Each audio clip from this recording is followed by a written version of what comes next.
Hello and welcome to Plat Chat VALORANT episode 270.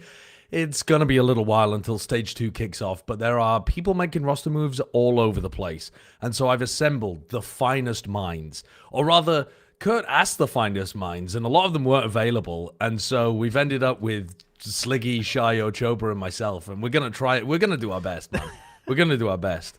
I don't know who is finer. I don't know that anyone else could give you a better understanding of all of these roster moves, but the people will give it a shot, I suppose.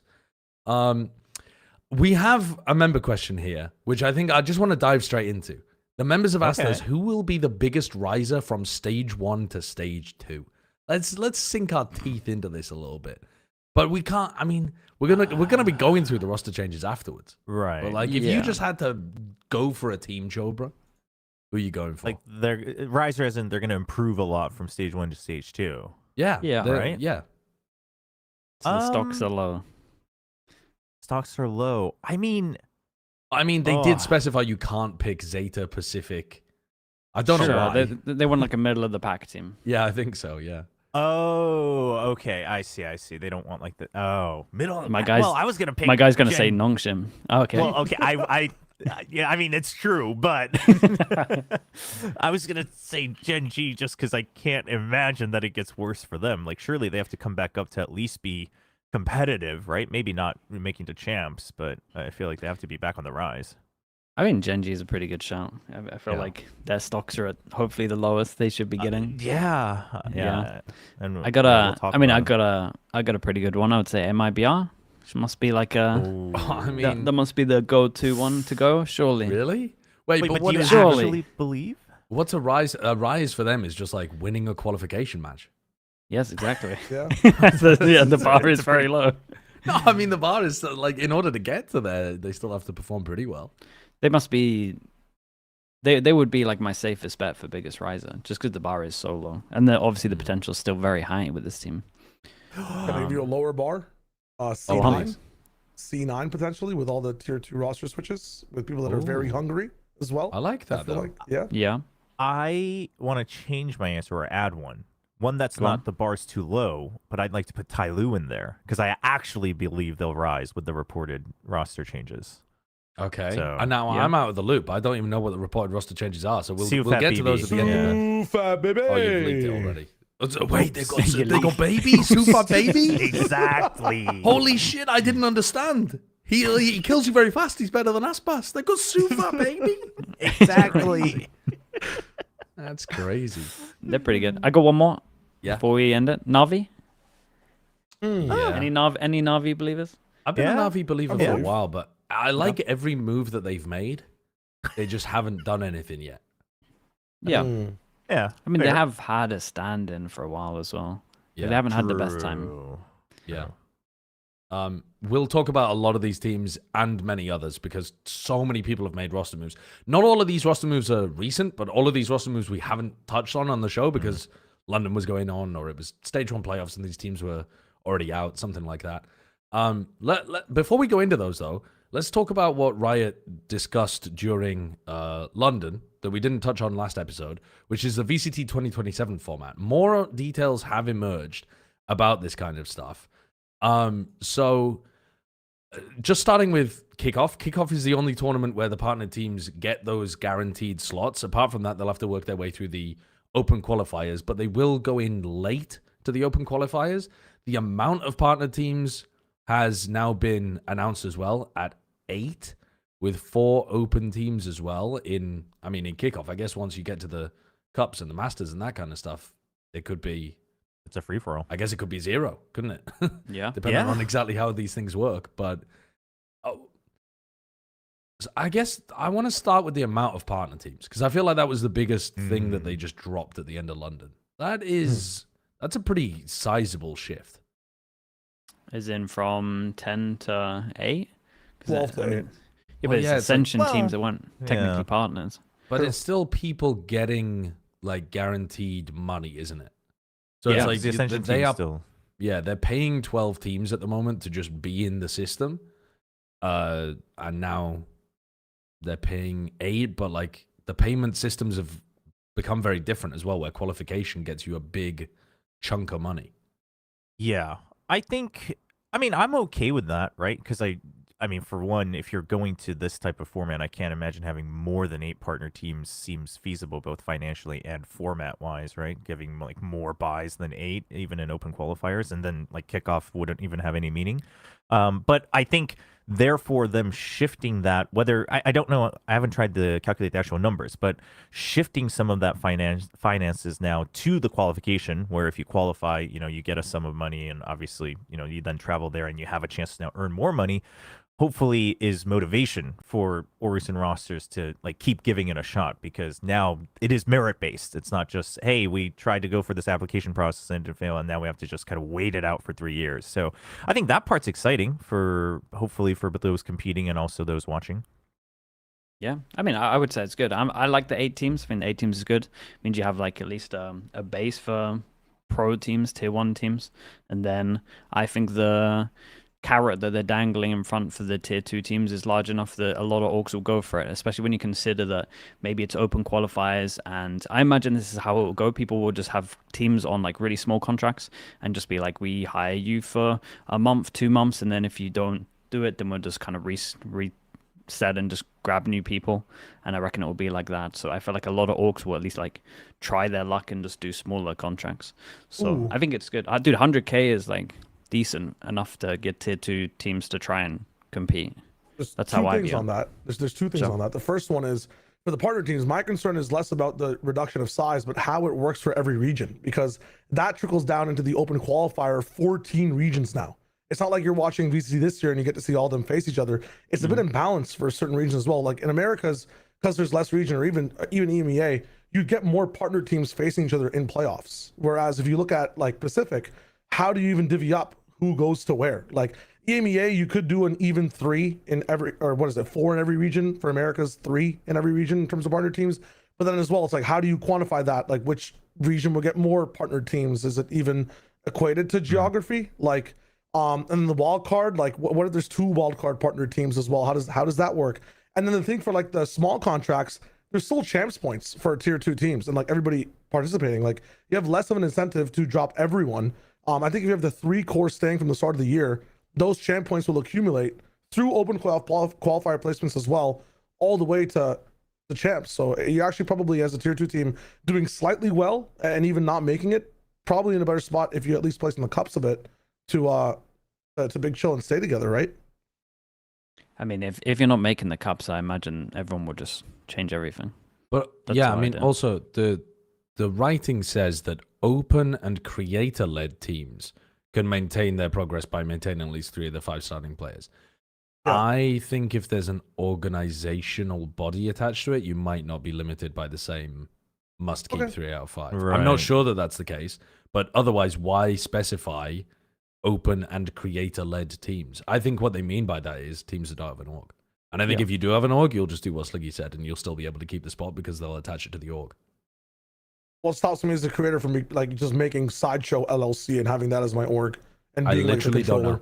Yeah. I genuinely don't know. Like, I think that this is one of those things where it will just get a bit funky because you've got a like wide open system. You're trying to blend org power with player power in a way that doesn't. I think it is just going to not make very much sense sometimes. Where like you'll have a team that changes all 5 of their players, but they'll keep the champs points, and then you'll have some like ragtag team that changes 3 of their players and lose all the champs points. Like, I think there's going to be so many spots like that where the drama farmers on Valorant YouTube are going to have a field day next year because there's going to be so much random shit happening like that. Then how do you also equate like some of these open quals just having a different amount of partner teams? Like how will that work in general too? There's just not enough information there, I guess. It's the biggest issue is Pacific, right? Because of the way the subregions are divided. And so that's where we'll have to wait for the answer. It just dawned on me when you put it that way, that the easiest answer is that they only get 1 partner team and then the wild card gets 3. And I mean, that will start the drama farmers because of which teams will get dropped or not, re-signed for partnership, I guess. But like you could still have a system though where let's use EMEA because it's a bit simpler. You could still have a system where like 5 of the 8 partner teams are from the Europe region and 2 are from Turkey, 1's from MENA, something like that. You could have a spread like that where still like not all of the partner teams can literally make it. You know? Yeah, no, I think they it'll don't have be- to have the same number of slots as partner teams from each region. It will probably, I mean, they'll probably try to gauge it based on like player base plus, you know, what they've seen so far from challengers, etc., and crunch the numbers and give that proportion. It's just obviously there is a world where it suddenly looks very imbalanced, but I mean, I guess you will just have to learn in 2027, I guess. Yeah. I mean, so much of this shit, I read it. Yeah, and I'm like, yeah. Dude, let's see, I guess. It's such a wild, not necessarily roll of the dice, but it's just got like so many unknowns still. Yeah. One thing that I have mentioned about the Pacific part, because obviously, you know, some of the subregions, they feel like they've kind of been robbed here by being bunched up in wildcard, is it's interesting that the two, I will say, separate servers, like actual game servers in Philippines and Singapore are together, and then Thailand, Indonesia, and Vietnam all have to, you know, they all have their own region, but they will just choose one server. So like wildcard is getting kind of screwed even more with the server situation, whereas the others are just like, well, I guess everyone's screwed anyway, right? So I don't know how they're going to do that. And then obviously there's the whole thing of South Asia and Oceania just being completely separate of, they have to do their own LCQ to get into wildcard, but and that's a whole different thing about the player base and participation and whatnot. You bring up another great point. I mean, what do the Russian players do depending on where they Yeah. are? You know, like where would these players play? Do you have And to then announce meanwhile- which region you want to play in? Can you move around? Like, The biggest thing, I don't meanwhile, know. China has sunglasses on at the beach. Same old, same old. They're just doing it all over again. No changes. What the hell is this? I mean, it's working out there though. That's why they're looking at the Yeah, numbers, I going, mean- "Well, we don't want to change anything because we're owning it." Yeah. I mean, yeah. it makes sense. The other numbers are struggling. They got to change it up. Yeah. I don't know. I feel like with this more announcement, I've definitely felt a little better about it all. I would say. I think the 100K for cups is just so big that I'm just like, yeah. I think that it's enough to get orgs involved, and that was like one of my main worries, apart from obviously like cheaters and all the stuff that happens with like ping and tech pauses and stuff like that when we do road shows. But that was like one of my big worries, and like the fact they're putting lots of money into it, I think that's a good sign. But I think they're going to change a lot of stuff after the first year, but they've also kind of just outright said like it might be a bit of a shit show, like, Yeah, and then we yeah. can just change it. So at least they're aware. Yeah. I do think they've done it at the right time. Like, we're just having a lot of discussion this year about how the numbers seem to be slipping a little bit. It's perfect time for a shakeup. They're already ahead of it. You know, they saw this coming probably a year before most of the community has done. And they're like already looking to shake things up. Doesn't mean a shakeup's necessarily going to make it better, but it does mean it's going to get shaken up with a chance of being significantly better. So, yeah. I just love the mix though of like, yes, you get that standard what we've experienced for the last few years, like VCT with guaranteed orgs and names and teams at the start, but everything else is earned. Like from there on out, like Sen could not make another. You'll never see Sentinels again or something like that. Like the ramen packet never gets boiled that's up again great. afterwards. Like Nongshim just ceases to exist for the rest of the year. It won't happen. I'm saying it so it doesn't happen, Chober. We're fine. Big chilling, but it's, you know, that's crazy. Everything after that has to be earned. It's a good way to do it for sure, because like you get rewarded enough for being a partner team, and then you also get to have a gauge on if you're like awful and need to change it up. Like you could bomb out at the beginning, and then you at least have chances to like have redemption later on and change if you are a partner team. And I mean, it should work out well. Well, I don't know. I mean, I'm excited. We'll see how it's all gonna work out. Yeah, we will see. There's lots more to be announced about this kind of stuff anyway. So let's move ourselves along a little bit. Let's start digging into some of the roster move stuff. So let's start with Pacific, and not Team Pacific, but the Pacific region. Team Secret have made. They had to make changes. This team was the most looked down upon org of the last 2 years, I think. They went from being 4th in Pacific to just being right down there at the bottom with people not paying attention to them really at all.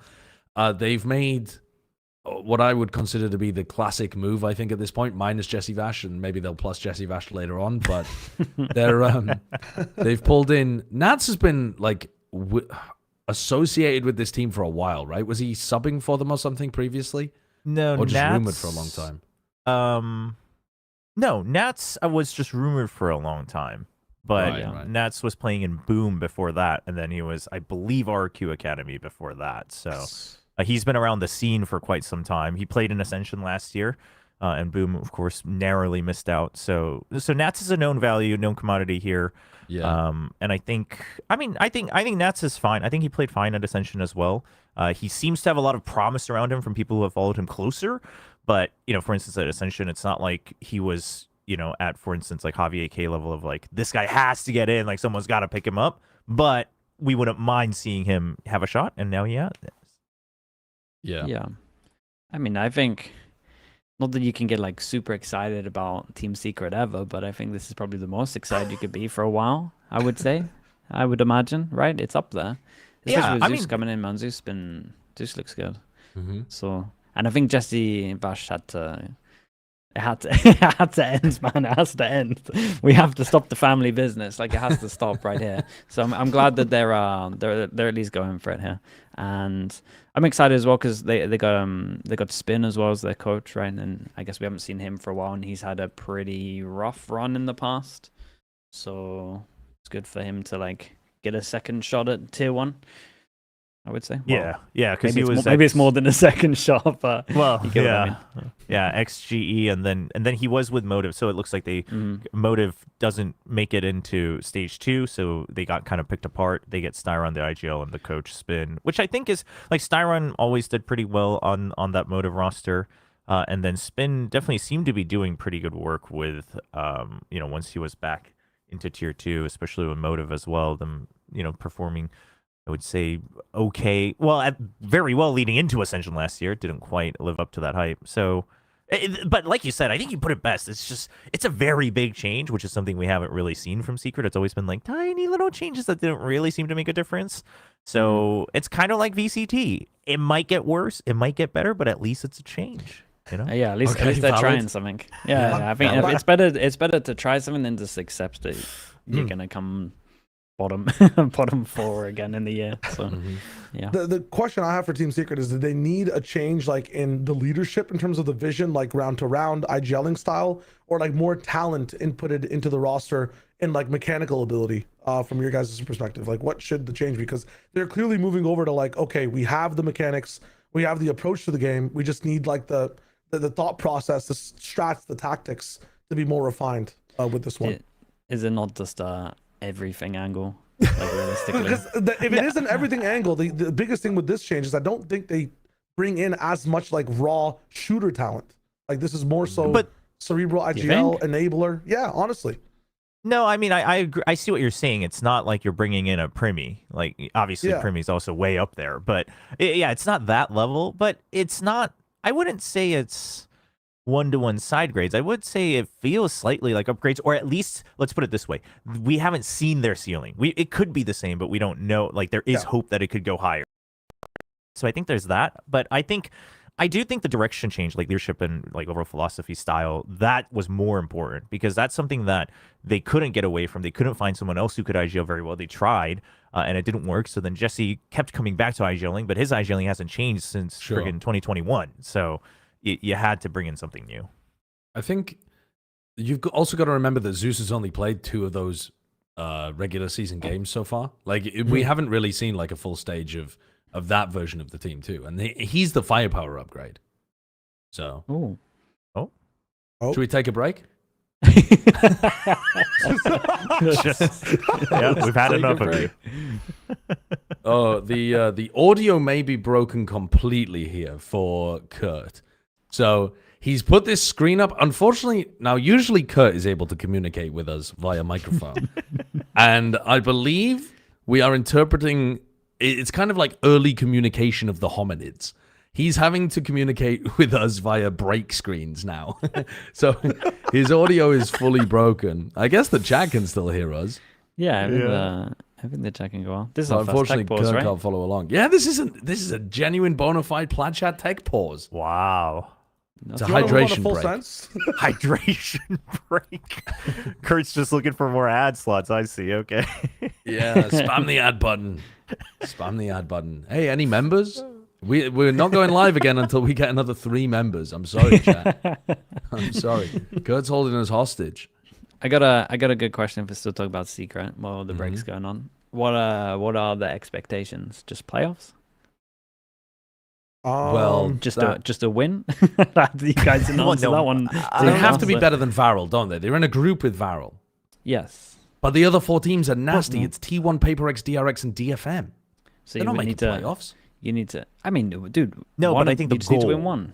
Yeah, I think the Shot. goal is to try to make playoffs. I mean, even Varel, though, I don't think, because the potential for Varel is still there. They just obviously haven't quite unlocked it. So I don't think it's a free win for Secret either. But yeah, I mean, it's between them, Varel, and DFM. And Secret should absolutely be thinking we can win out of these 3, right? Like that should be their goal for sure.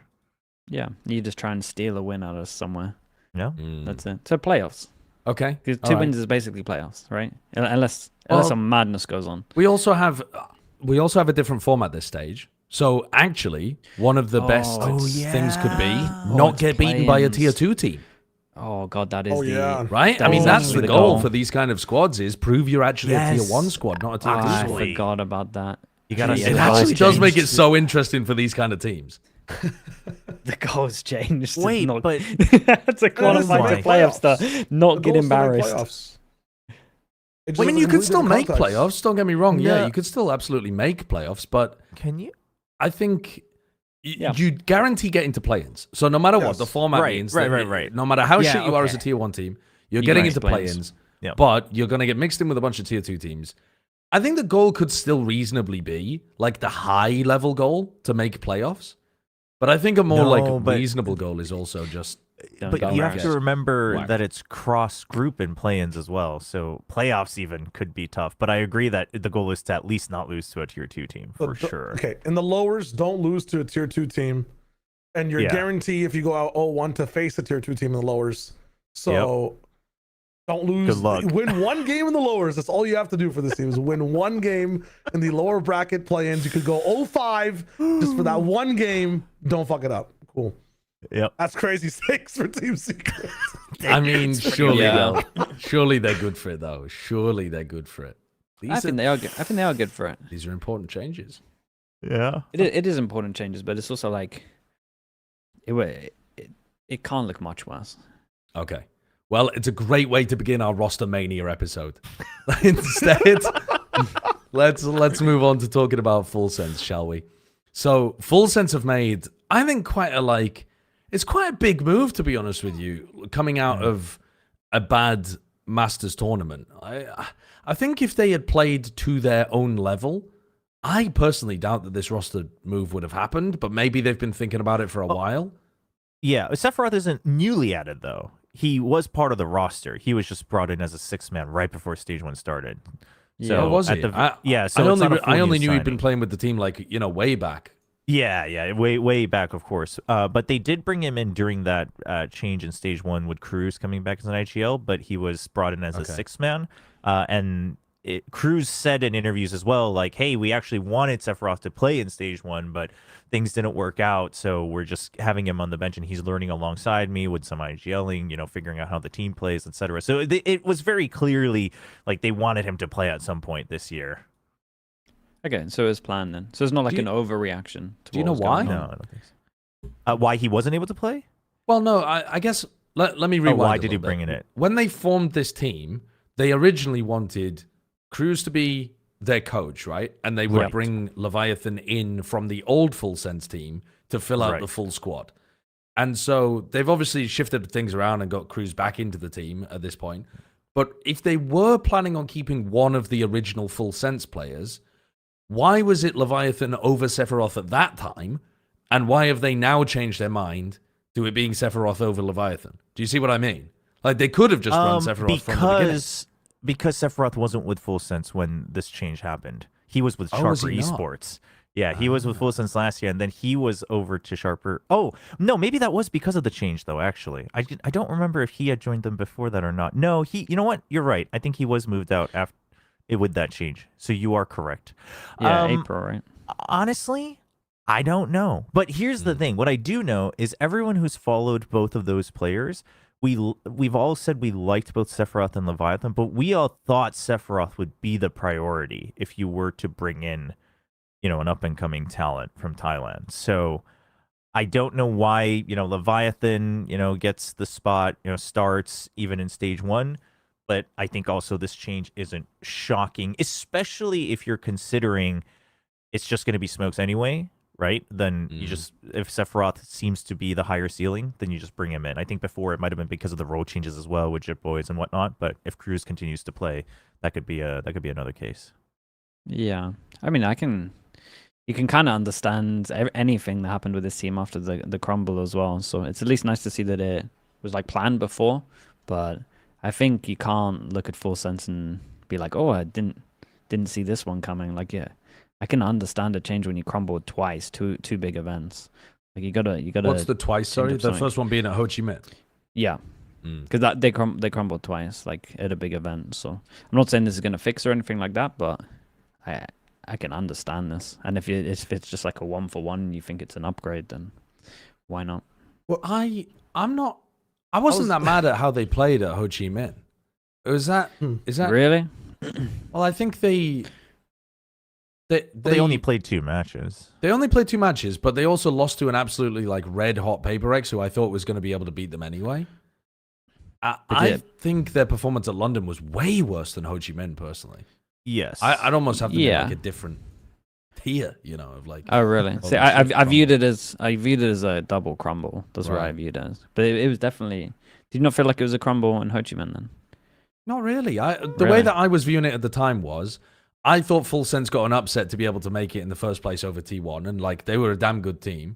I thought they were going to be better than Global, and they ended up being better than Global. And then they played like okay and got blasted by a PaperX that looked amazing. Whereas what I felt like at London was, oh my god, this team is playing atrocious Valorant. Whereas I didn't get that feeling necessarily at London, but maybe I was just focused too much on PaperX rather than FULSENSE. Yeah, it might be one of those. Yeah, I thought at Ho Chi Minh it was just FULSENSE trying to squeeze out everything they have with what they had prepped and how they play, and they reached that ceiling. And at that point, it was good enough to beat GE once, but it wasn't good enough to, get close to beating PaperX. And then London, it felt like surely you fix everything you learned in that week at Ho Chi Minh, and then they didn't. So that was the disappointment for me. But well, at London, wasn't it also like so prevalent that like the coaching staff just was not kind of non-existent, and like the players are kind of running everything themselves? Timeouts are not taken at the right time. My question is, with this change, does it even change anything past like what the problem I think the community really identified was with FULSENSE, which was the back end, like the support staff of it all, like. Yeah, I mean, I agree with you, but also, listen, Frost is on the market, and if FULSENSE aren't picking him up, they're crazy. Yeah, true. They're just crazy because like they need a coach desperately. I really agree with everything you said. Like their coaching staff does not seem to prep them very well for these games recently, and Cruz seems like he's doing way too much on his own. Like Cruz was cool. Sephiroth, amazing player. Sorry to interrupt, but like it's still going to be Primi dropping 40. Like that's not going to change. And when he can't, when you have to look for direction, you can't look inwards. You got to look somewhere. You need someone. I would say like a performance coach is probably more needed, to be honest. That's where I see it. Like I don't think, like sure, tactically they look completely lost because they're all going individual, but I can't imagine that's the original plan. Like if my initiator is playing like me in the fucking show match, then something's wrong, bro. Well, no, that's very true. But I also think that they come in with one game plan and they have no idea what to do if that one game plan fails. Like I think Foot completely dismantled them at London because they realized they had no ability to adapt. Like the Foot prep against FULSENSE was like, this is what coaches dream of in terms of anti. Is like you defeat their one big idea and then they fall to pieces utterly and they just give up and they're like, you have bested me, brother. And they fall onto their back. But like, I don't know.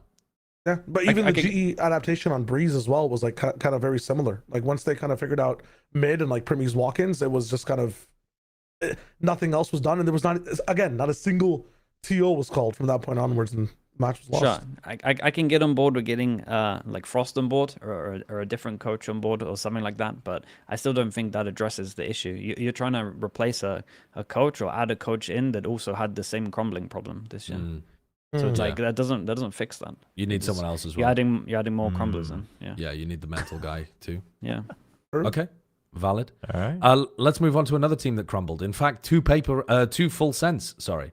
It's PaperX. well, yeah, sorry, I've got PaperX on the mind, but it was the T1 game against Full Sense that really put them into such a bad situation in which they didn't attend Masters London, and T1 have now made the change to bench stax and promote DH to the main roster. I am DH.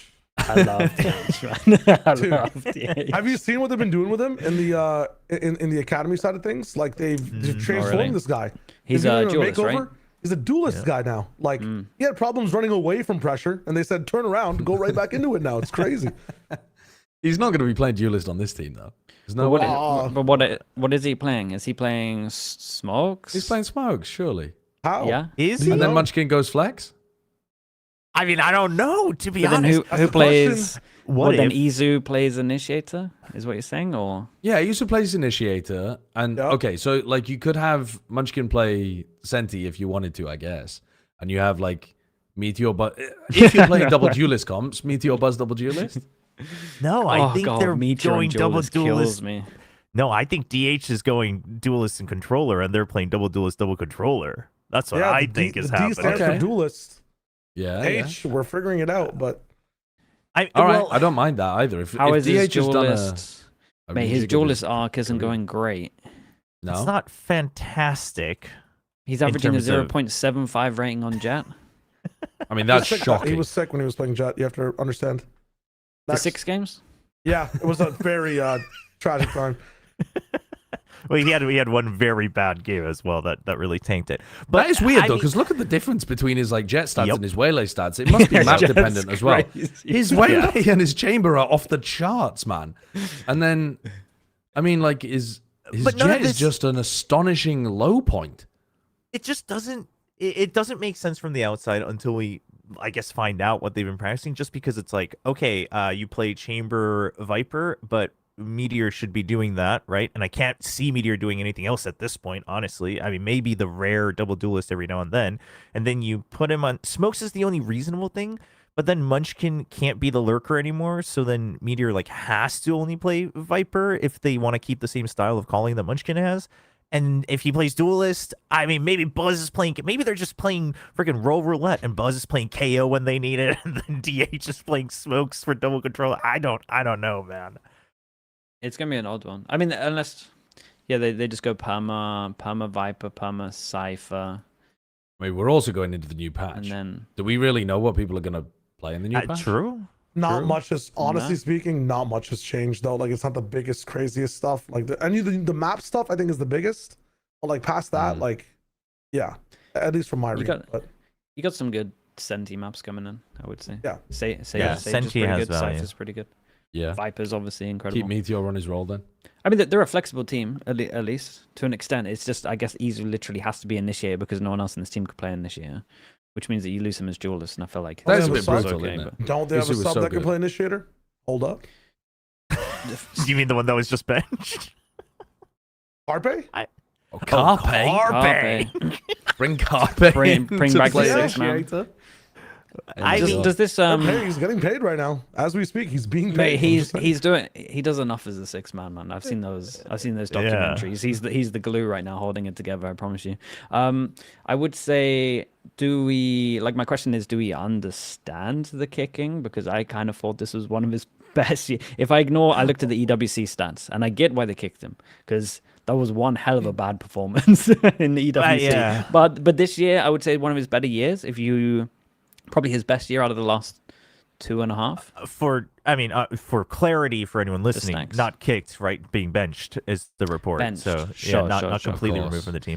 course. He'll be I back. had to imagine.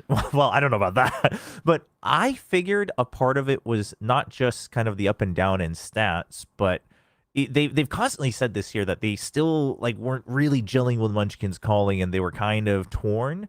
And I wonder if part of that was Stax and Munchkin had very different ideologies, and it just comes down to which direction does the team want to go, right? If Stax isn't Sure. really able to gel with Munchkin's style of play and calling, maybe that's where they found an issue. Now, I'm not saying like they were fighting or anything. It's just they come from very different teams and backgrounds, and I think that can be the only big explanation. Because honestly, I thought if they were once they said we heard that DH was being promoted, if you're going off of stage 1, I thought Meteor might have been in danger. And so when I saw the stax one, I was like, this has to be a playstyle ideology thing more than just stats. It's crazy to get rid of Meteor though, because like even if he has a bad stage, you know that the guy has the potential to be able to like MVP at a global tournament. I think it's no, I do agree with that.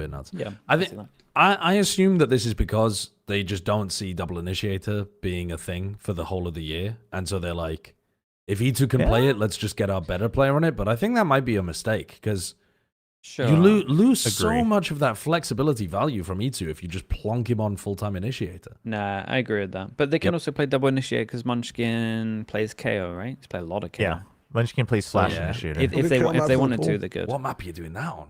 Summit. I mean, maybe Summit. Yeah. Summit. Oh yeah, maybe. Breeze. Yeah. Breeze. Yeah. Good work. Sunset. I mean, you could. I mean, anything's to good see on people do Sunset. that. Yeah. I mean, also if People you're had a seeing more strong KO. Sentinels. Yeah, if you see more It's not Sentinels another as well. map change for champs, right? Champs. This is the map pool for champs. There should be one.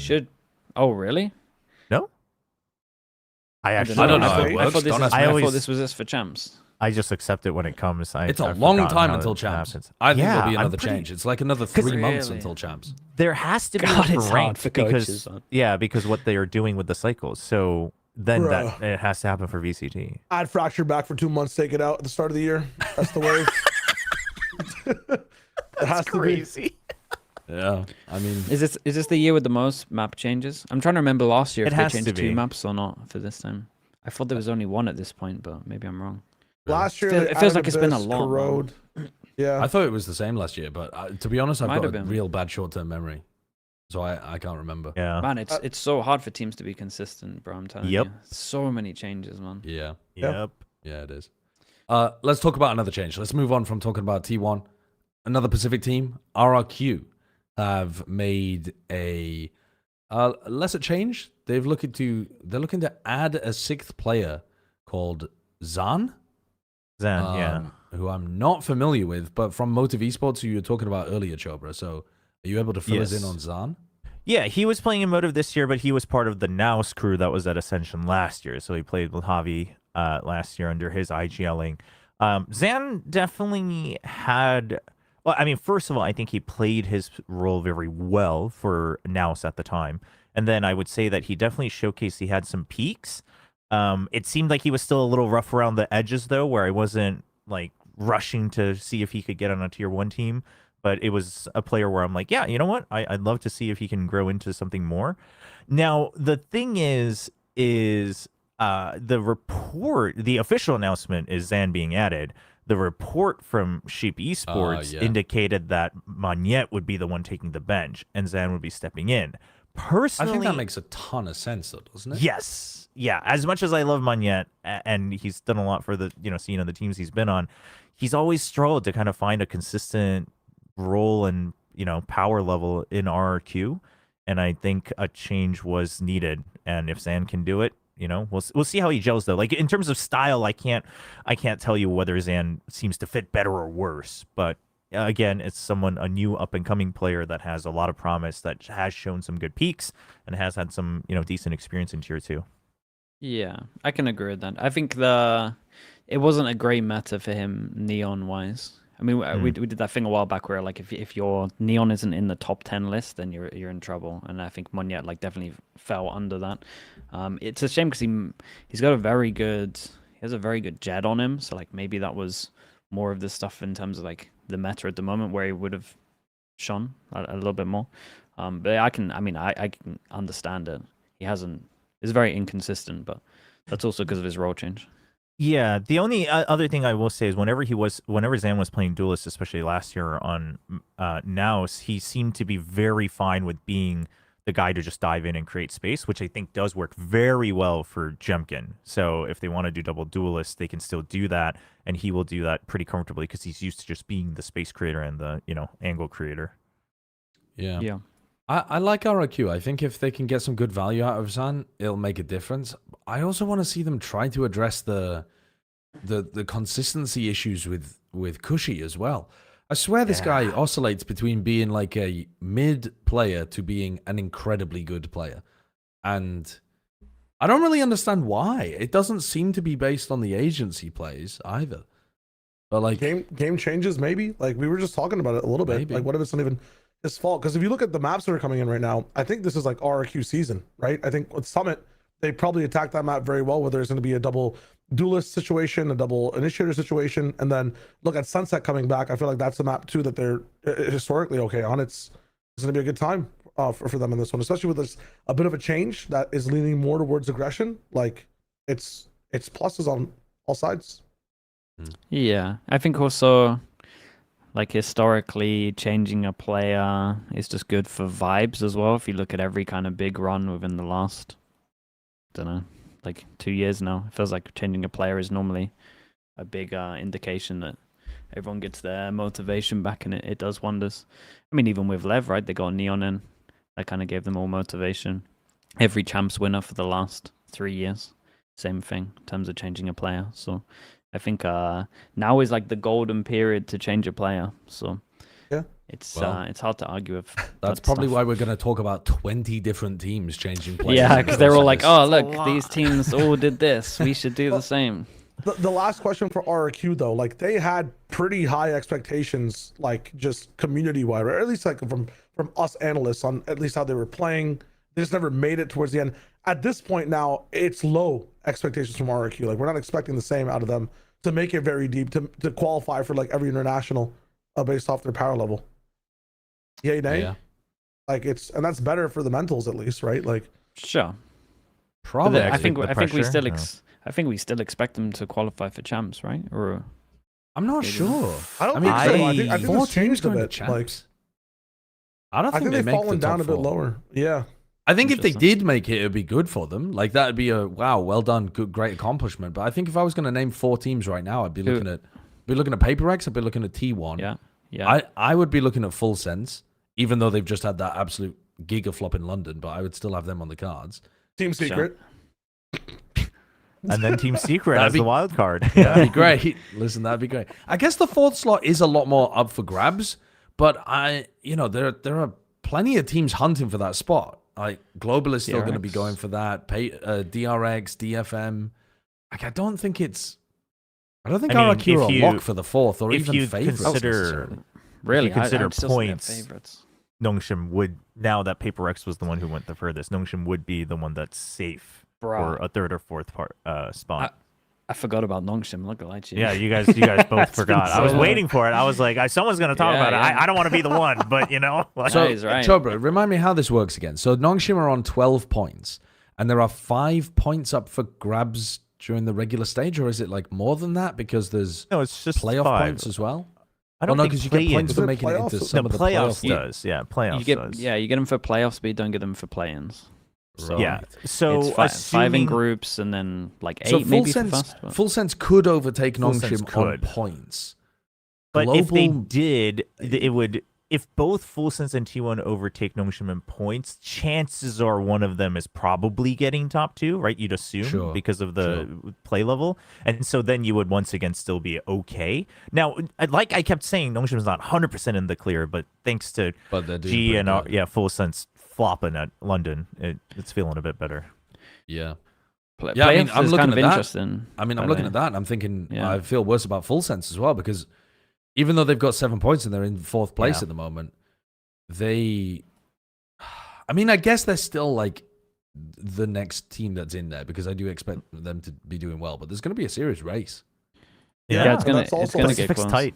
So we're Pacific's talking tight. about like all the potential 4th placers. We're not even considering like the stage 2, the challengers teams, right, coming in the play-ins. Like it's not a Hey, guarantee. none of them are doing anything. Well, They they gotta come they out- have they to gotta come literally top make the 2. finals, don't they? Yeah, Yeah. they have to make the finals. Like, But they- like realistically, none of them are going to do anything. They can if not just making finals, they can beat some of these teams from even getting into the playoffs. if I mean, they could Sure, they they could ruin can the play points. spoiler. Yeah, they Yeah. can play Yeah. spoiler. Yeah, Yeah. that's it Yeah. basically. Yeah, they did make it brutally difficult for the tier 2 teams. That is one of the massive downsides of these champs points. Carrot's still there, though, technically. You can still run for it. If a tier 2 team makes top 3 or even top 4 in a region, the community is going to be so incredibly pissed off that they don't make it to champs. Genuinely. I mean, like, I'm just predicting yeah. the absolute outcry right now. I mean, they should have made Ascension, top 3, you know? They make a lower bracket final, lose a banger game, and don't make it to Should have won champs. Ascension. Pitchforks in the fucking streets. Yeah, but then they'll just go, yeah, but there's next year. That's all they'll say. They go, yeah, that's why we're changing, actually. So it works out all right. Yeah. Top 4 is doable. Okay, as much as I say the tier 2 teams aren't going to get 1 or 2, like a top 4 is doable. It'll be one hell of a run. But yeah. Let's move on to the juiciest topic I think we'll tackle today. It's something we already discussed as breaking news in a previous episode, but Frost is officially kicked from Global Esports, and the detectives have been combing through every aspect of what's been going on in this case because it's a prime juice that's dropped just after Masters London. And there's plenty of new information. There was also a smokescreen cover being thrown up by the CEO of Global, where they were talking about it all being, it's all on me. Timing could have been better, but this was absolutely my decision. And then, the detectives have been out there, and there is a strong suspicion that this was not, in fact, all his decision. They missed a paragraph, didn't they, in the script for this one that he was reading? Because he goes, I'll tell you why right now. I respect Frost so much, by the way. It was so nice working with him. It never answered why. Like, I swear to God, in the script, he was about to say, this is what happened. Shout out to Frost, by the way. Mad respects. Support the team. You can blame it on me.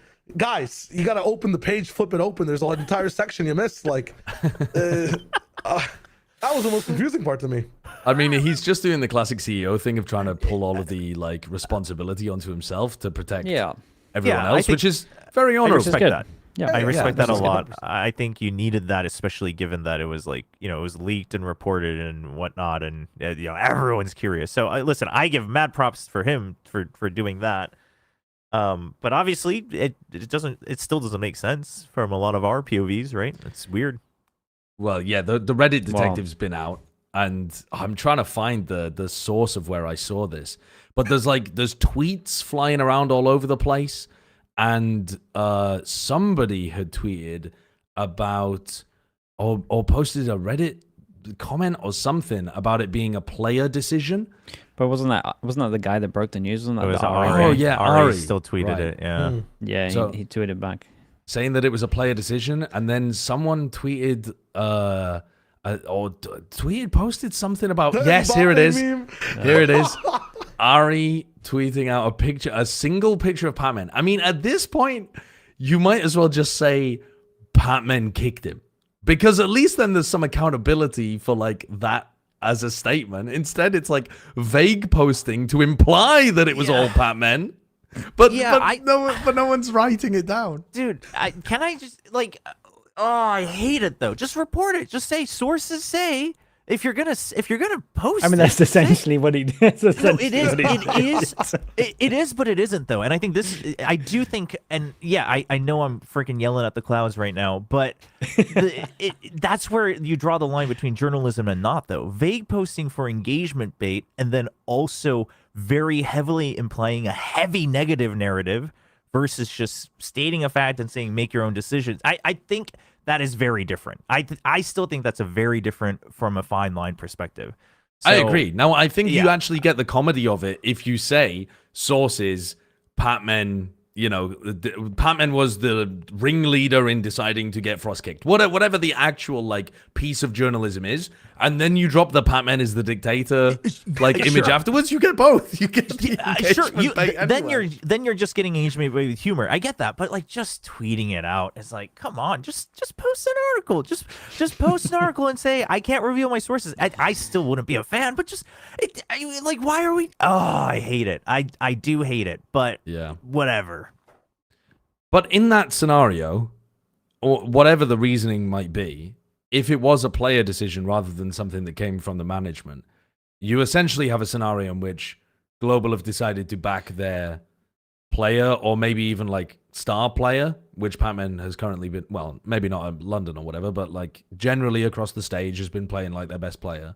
Sure. They've decided to back him rather than the coach that got them to their first playoffs and their first global event. Which in itself is like pretty controversial, really, because if you're forced to make a choice between the two, if someone forces you to make a choice between the two, there's no good option there. Well, I mean, it looks but bad I no think- matter what. Yeah.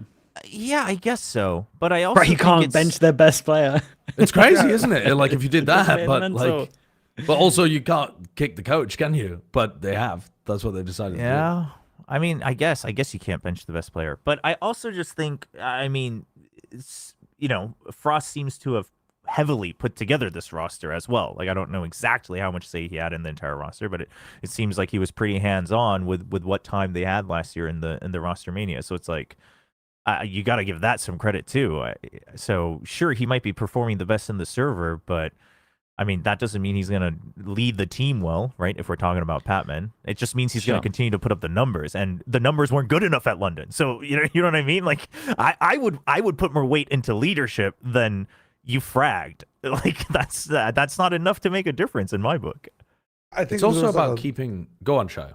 I was gonna say, if there was like more longevity on it, like if the VCT was the same next year, it might make more sense to keep the coach. But like if you want the highest form of like play overall, I feel like if there's just one more stage left, probably leaning on Patman more, get somebody that can just make like a, you know, some pseudo set of strats and calls as a coach, like a filler in, and that's probably a better decision, no? Yeah, I think if you're looking for short term, the thing that I was about to bring up is you risk just turbo nuking the vibe, the player environment, if you make the wrong decision here. I'm not saying like you have to cut Frost or you'll kill the vibe. It might have been the better decision to get rid of Patman if he's also gonna continue. He's like, hey, yeah, now I run the place, huh? Like maybe that could be a bad thing over the rest of the year. But I think you have to do the thing probably that makes the majority of people more satisfied inside of the team in order to just keep the vibe and keep the like, we want to play, we want to be good for stage 2. But I don't see this decision being good for them. I think this is a bad thing for Global to have been forced into. Because promoting, it's one thing if you say, oh, we're going to look for another head coach, like a ZynX or a... Who else is out, man? There's tons of different coaches that are out. I just can't think of them off the top of my You head. could get Strong. Mini. Strong. Strong Yeah, for them. Yeah, there's quite a lot of good coaching talent out there. But their idea of promoting Platoon straight to head coach from being a data analyst position, I think is like... That is just reducing, even if I don't have anything particular to say about Platoon, but you're reducing the amount of staff at the very best. Sure. You're making it harder for them. I would say, yeah, once, though, like really well. Oh, sorry, so go ahead.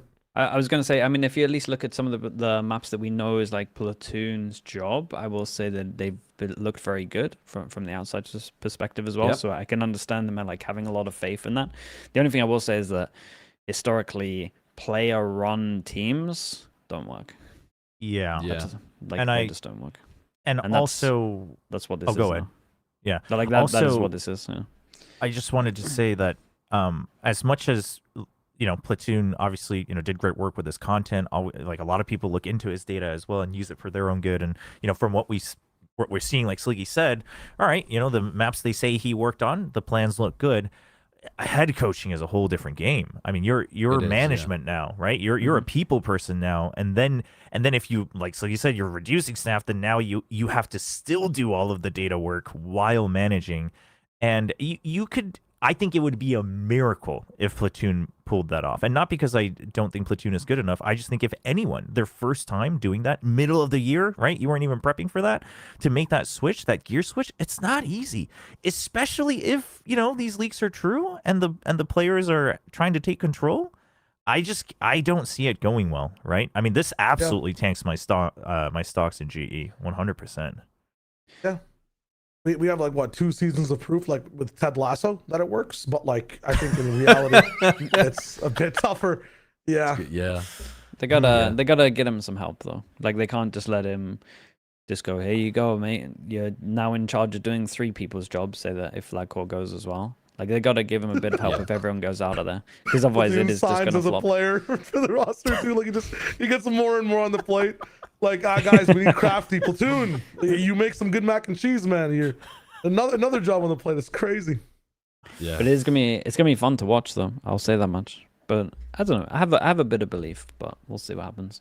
It's if they don't get anyone to help him, it's done for. But if they get some people in, I could see the recovery, especially if the players are like motivated to prove that they made the right choice. If that's like a team decision.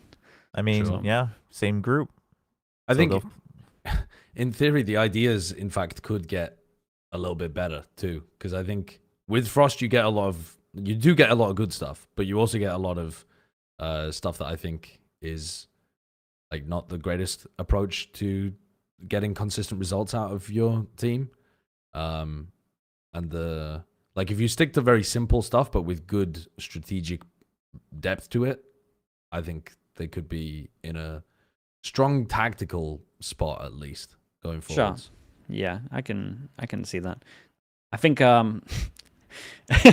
so I can't leak too much, but I do think it's interesting when like when teams and players go into a game and like they want different, like coaches want different vetoes to the players and stuff like that. And I don't know what I can leak, but I'm just saying that like I think that the players need to maybe view it from like an outside perspective more that coaches can. Let's just say that. So we'll be keeping a close eye on them. I guess is what I'll be saying. I'm vague posting now, but I think you guys can piece it together maybe. Yeah. Eyes emoji. Yeah. All right, let's move on to our final Pacific team to talk about, which is KRX, who Hermes addicted to them. Got to make another roster move. Got to do it. Got to do it. Got to have it. Let's go for it. Hermes, they've said farewell to the boy. As they look, dude. Actually, me naming the KRX current roster off the top of my head challenge without saying 5 players that have already been kicked over the course of the last 2 years. It's fucking diabolical. Okay, the team that they're running with at the moment is Mako, Hyunmin, Young, Bane, and Freeing. Yes? Yeah. Yes. Right. Okay. Correct. So they're sticking full-time with Young, who was the guy who had a pretty rough performance on everything outside of Chamber and then came back in towards the end of the playoffs. On Lotus specifically, right? Pretty much, too. Yeah. Because they only really played the Chamber on Lotus, didn't they? But then, I mean, I can't say that I was really impressed by Young to want to keep him. Like, normally the players that they pull up have got something that you're like, oh, damn, okay. But it could also have been like a coach's POV on this, because his first Chamber looked good, and then they played Chamber the next time. They played him exactly the same for the same 12 rounds that they did, and they're just like, oh, mate, you're getting owned over there. It's like, yeah, mate, you're playing the most anti-stratable agent, and he's doing the same thing every single time. Like, they know where he is. They know where his TP is, and he's fighting Mound again for 12 rounds in a row, 24 rounds in a row now. So I do think it's like a little bit on him as well, but at the same time, I think everyone's under the firing line for this one, because it's been hard to judge this player because maybe they're just doing the same thing over and over again. It's like the time machine stopped working. And do you think it's a map pool thing for KRX as well? Do you think it's like they just don't have like the stuff that they were really good at before? Like they're one of the best Abyss teams in the past. I feel like they were doing such good things with Flashback on that map, but yeah. I don't know. I can get on board with that. I think when they've been good, it's because they've figured out a like meta identity. Yep. And they just tend to run it on almost every map. And I think that was very different this stage. Yeah. What's right? The Yoru got taken away which kind of I think they couldn't even find like a replacement for that identity. The Yoru Waylay was super good, but like even before that, when they turned up and they had the like Taeho Yoru kind of like tech at Bangkok that was really cool. They didn't execute it great, but they had like good idea theory for that event. Yeah, it's like it's I think you're just waiting to see what they cook up, and if they have a really good read on this brand new patch, they'll do well, and if they don't, they'll do badly. I think it's really as simple as that. Like I think it actually does come down to the coaches. Man, sure. I just feel like this year we're gonna see like the most amount of like new teams at internationals, like the amount of people that actually have existed as an international team, because the game's changed so many times, and like a historical meta's gotten taken away. People try to copy the Neon into like that being taken away, into like even champs will have a change. Like there is actually no consistency in the meta this year at all. And like we saw that from the teams that made London to the teams that made what's it called? Santiago. So Santiago. Yeah. I mean, it's kind of insane. It happened a little bit similar last year as well, but I do think that's just because the game changes so much. But it also means that stage 2 is more fun because the champ points mean everything. It's actually like there's a lot of stocks on games. So that's like the one plus is that it's going to get insanely close towards the end. Like there's going to be a lot of teams that miss out by like 1 or 2 points. Yeah, That's it's funny. fun. Like the actual main stage matches don't matter so much for like. I guess you still want to make playoffs, right, rather than go through play-ins. But the fact that you can still make the grand finals, even if you finish bottom of your group, just means that like you can have a sick run of form. It doesn't matter too much, except for the champs points. And so everything's just about like champs points and then your final form going into the play-ins, playoffs kind of scenario. So it is going to be a bit weird. Let's move over to EMEA. EMEA, I think FNATIC are one of the most interesting teams that we've got at the moment in terms of what they're cooking, because they had an illness problem with Vekaj, so they needed to make a change. They bring in CyvOph. Okay, we'll talk about CyvOph later on because he's gone over to another team. Instead of keeping CyvOph for like the long term, they instead signed Cloud, which is like, oh my god, like we were talking about this guy 3 years ago maybe, but we haven't been talking about him too much recently while he's been on his IGL arc with a bit of a struggling squad. So it's a bit odd to see a name from so long ago return back to the top weirdly. Yeah. Dude, like this in 20 chance, but 3 years late. That's what I'm saying. This in 2024 would have really hit for the Leo 1-for-1. That's kind of like what everyone was wanting. I mean, this reeks of a lot of stuff if you're thinking of partnership next year. It reeks of a lot of stuff of, first of all, Gen.G now willing to let him go. So that's, don't want to spoil it for everyone, but I imagine they're not in partnership next year, considering they're letting their best player go. Then if you're looking at FNATIC, they're planning now for Bolsters to go because they've essentially picked up an IGL. So I think next year could look very, very different on this one. It's a big like telling sign if you look at everything else other than just the 1-for-1. But if you are just looking at the 1-for-1, it's a good sign. Like it's a good move for them. They have a good chance. They pretty much going to get top 2. And he's one of the best players for them to pick up if the roles made sense. But I'm not sure the roles fully make sense. I guess he's just going to be Flash Initiator or Phoenix. So I don't really know where he slots in. Because he's scan recon. He's what Crashies plays. Yeah, it is strange. Plus Crashies is kind of switching up too, which is also another thing. Like if Boaster's going, like I mean, a lot of the fan theory is always if he goes, Crashies also goes. So like if that's also the case, and like Cloud is more transitioning towards scan, Crashies can fill for like the rest of the season because he is that good. Like then you have, he's also a good flex player too. Crashies like entirely.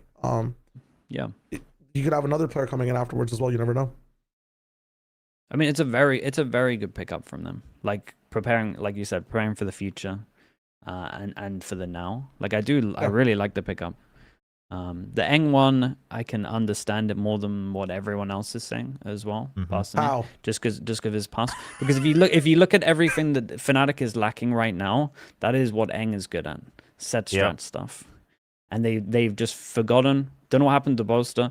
He danced it out of his head. It's just gone. Set strats, every single dance. Set strat just went out of his head. Boom, boom, boom, boom, boom. He's thinking of set dance, set strats. There's no room in the brain for both. So like one just went over. So he's got all the dances, but the set strats are gone. But ENGH, he's got no dances. He just got full set strats. So he just goes, Bolster, remember this set strat used to do? Now they've got that. So I think actually like the pickup of ENGH is good because his main thing is set strats. It's fucked up having Shio on the show and Sliggy steals his entire bit with the insane analogy. Dude. You've sold me. I'm still not sold on the Cloud move, though. So let me get this straight. You like the Cloud move because Boaster's contract comes to an end this year, and you think he'll retire, and so therefore you have like an IGL to build around for the future. I'm not saying retire, but if you look at what happened to Dirk, Chronicle, they could have matched the same salaries as what like you would imagine these other teams are offering them. I think you got to be realistic that some team out there is going to offer Boaster, especially if you look at the like America's like salaries, even some of the China salaries. Like it's going to be impossible to match that. Wait, so Boaster's going to be like one of those like football players that just goes to like the American League and like dominates after he's done his run in Europe. He's David Beckham. But why would he not, after grinding FNATIC for so long, just go take a giant bag? Yeah. Because he do it. wants to win. He still hasn't Yeah, won you yet. can still do that. Yeah, he'll win even easier in CN. Champs? Well, but he'll get a bye instead of having to grind it through because he'll get first seed in VCTCN, and he'll get massive following, even more than now. That'd be crazy. The answer to Josh's question too, I think we're also forgetting that, like, again, it's a replacement for Crashies potentially as well. Like mentioned before, like if Cloud is also coming in to learn the scan role too, because I feel like, again, those two players are a bit of a package, Boaster and Crashies, on the team itself. You could see like them changing a lot more than just Boaster coming into the next year. There's, again, as Sidney's saying, it's a really good pickup that can cover a lot of different lanes on the team. I think it's a good pickup. It's just interesting to see how Cloud looks on a role that he doesn't really play. That's it. Yeah. And they got to make top 2, I'm pretty sure. They're so far away in champs points, right? That's why I don't get it, is because it doesn't solve any short-term stuff. Like, it actually just doesn't fit at all until the end of the year. But who would you have... let's say that Cloud probably had a pretty big buyout. Who would you have gone for? Sorry, so you mean I do actually have a lot You of have money. to work with? You have money. Because I would imagine it was at least 40k plus. Yeah, I mean, it's a great question because I'm also not as tapped into the like up and coming player scene as somebody like Kojo would be. So if you had asked me this about a lot of the previous FNATIC moves, I probably wouldn't have been able to tell you those either, because I don't know who like the banging players that are on the come up necessarily are. But I'd certainly be picking somebody that has a lot of experience on the role that I want them to fill in. I think at least I'd be looking for that. And I think considering that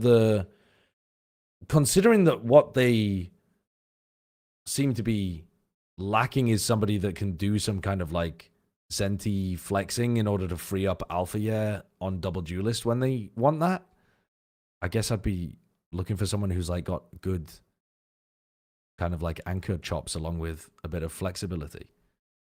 Sure.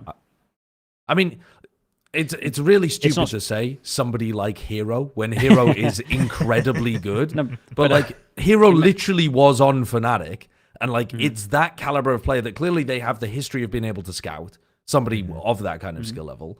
Could have locked him down a while back. Obviously, like he probably wouldn't. They're not going to let him go right now. I'm not saying that they could have got him, but I'm saying I trust FNATIC, who have had very good scouting, to be able to find a player like that, even if I don't know about them, rather than Cloud. But maybe they see something in Cloud that we haven't seen because he's been stuck on Initiator for so long. No, but that's that's the IGLing thing for next year. That is planning ahead. That is it. I think it's a hard balance for them. I don't know. I actually think it's a very good pickup, personally. Okay. All right. Well, let's look further forwards again, which is I mean, do we have any idea of who Giant X should sign just as a capstone on this? Because they're just fucked. No. I mean, no, but like one of their better players and also their IGL has just been stolen out from underneath them. Yeah. I mean, if they're selling Cloud, whoever is the cheapest. Yeah. Okay. Cool. Yeah. The thing is, like, should you as one of these tier 2 teams sell like usually what is the core of your team, your IGL, to Giant X, or try to go for the playing route? You know what I mean? Like at this point now, like what would be the better option for the player? Because the later it goes, the more weeks that pass by, it's better to stay as a tier 2 team. No, just trying to play in for the play-ins. Nah. No, I don't think so. so. Yeah. I don't think so. I think you just gotta put yourself out there. Yeah, I saw there was this tweet and there was also a report on Sheep about it as well. I just remembered too that I'd seen Net going to Giants along with Muselk, you know, the old TF2 content creator who went to Fortnite. A Fortnite content creator that used to make TF2 content. Yeah, it's Net and Muselk, as far as I'm aware.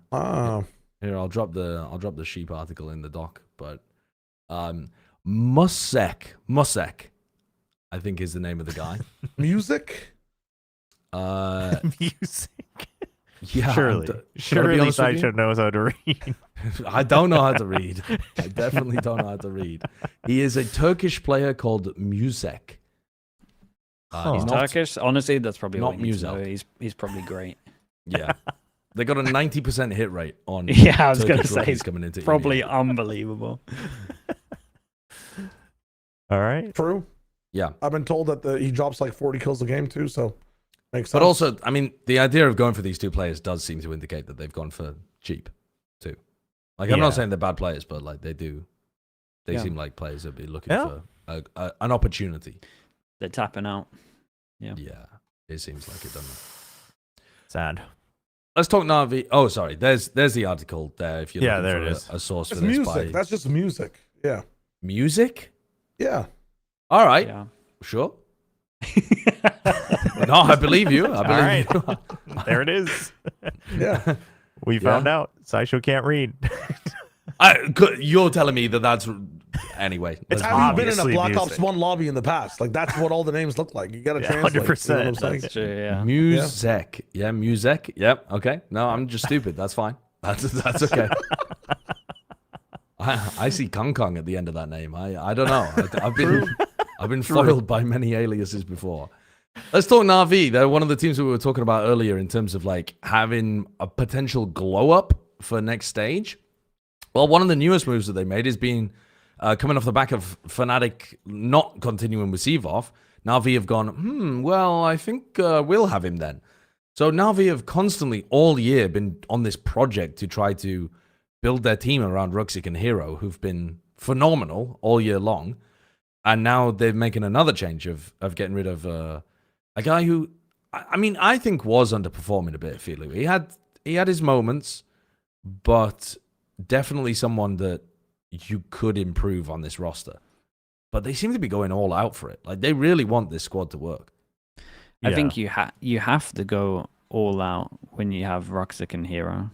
Like you have to go out. You have like 2 of the top 10 players in EMEA right now, most probably, and it's like, well, the rest of the team aren't really matching up to that. So I feel a little bit bad for Filu because I actually think he had that stint where he was on Chamber a lot, right? And it was like, oh, okay, he's an op player. Like, this kind of makes sense. Just get an op into his hands, and then they didn't really lean into that. And they just went, actually, we've seen you on 3 games with the op. Get back to Neon. You're sending it in there. So I felt like a little bit bad for him because I actually felt like when he had an op, he was very impactful.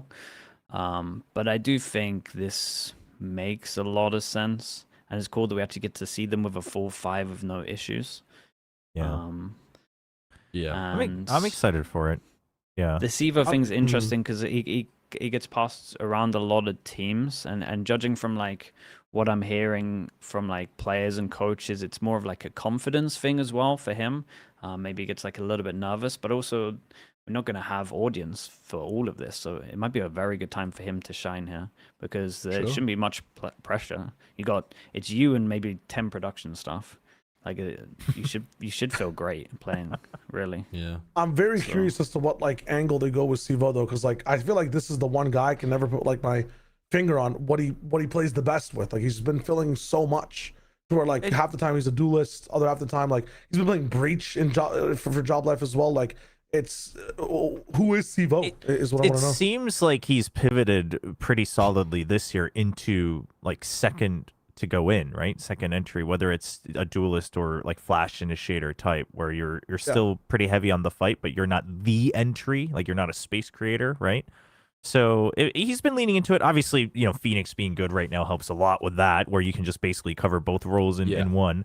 But hey, I mean, Phoenix hasn't been changed, so you know, you run with it, and it does feel like Sliggy said, whenever he's not kind of crumbling or at least getting shaken up a bit, like I feel like he's definitely had very high moments that people were excited for. Like I was pretty excited to consistently see him play, and he keeps getting, you know, tossed around different teams or just subbing in, but especially with the rifling and things like that. So I think it's exciting. Like you guys said, I mean, if you're gunning for it, and if you're a fan of Navi because of Ruxic and Hero as well, like, you might as well, you know, get another promising player that definitely has the mechanical skill and try to make a big run.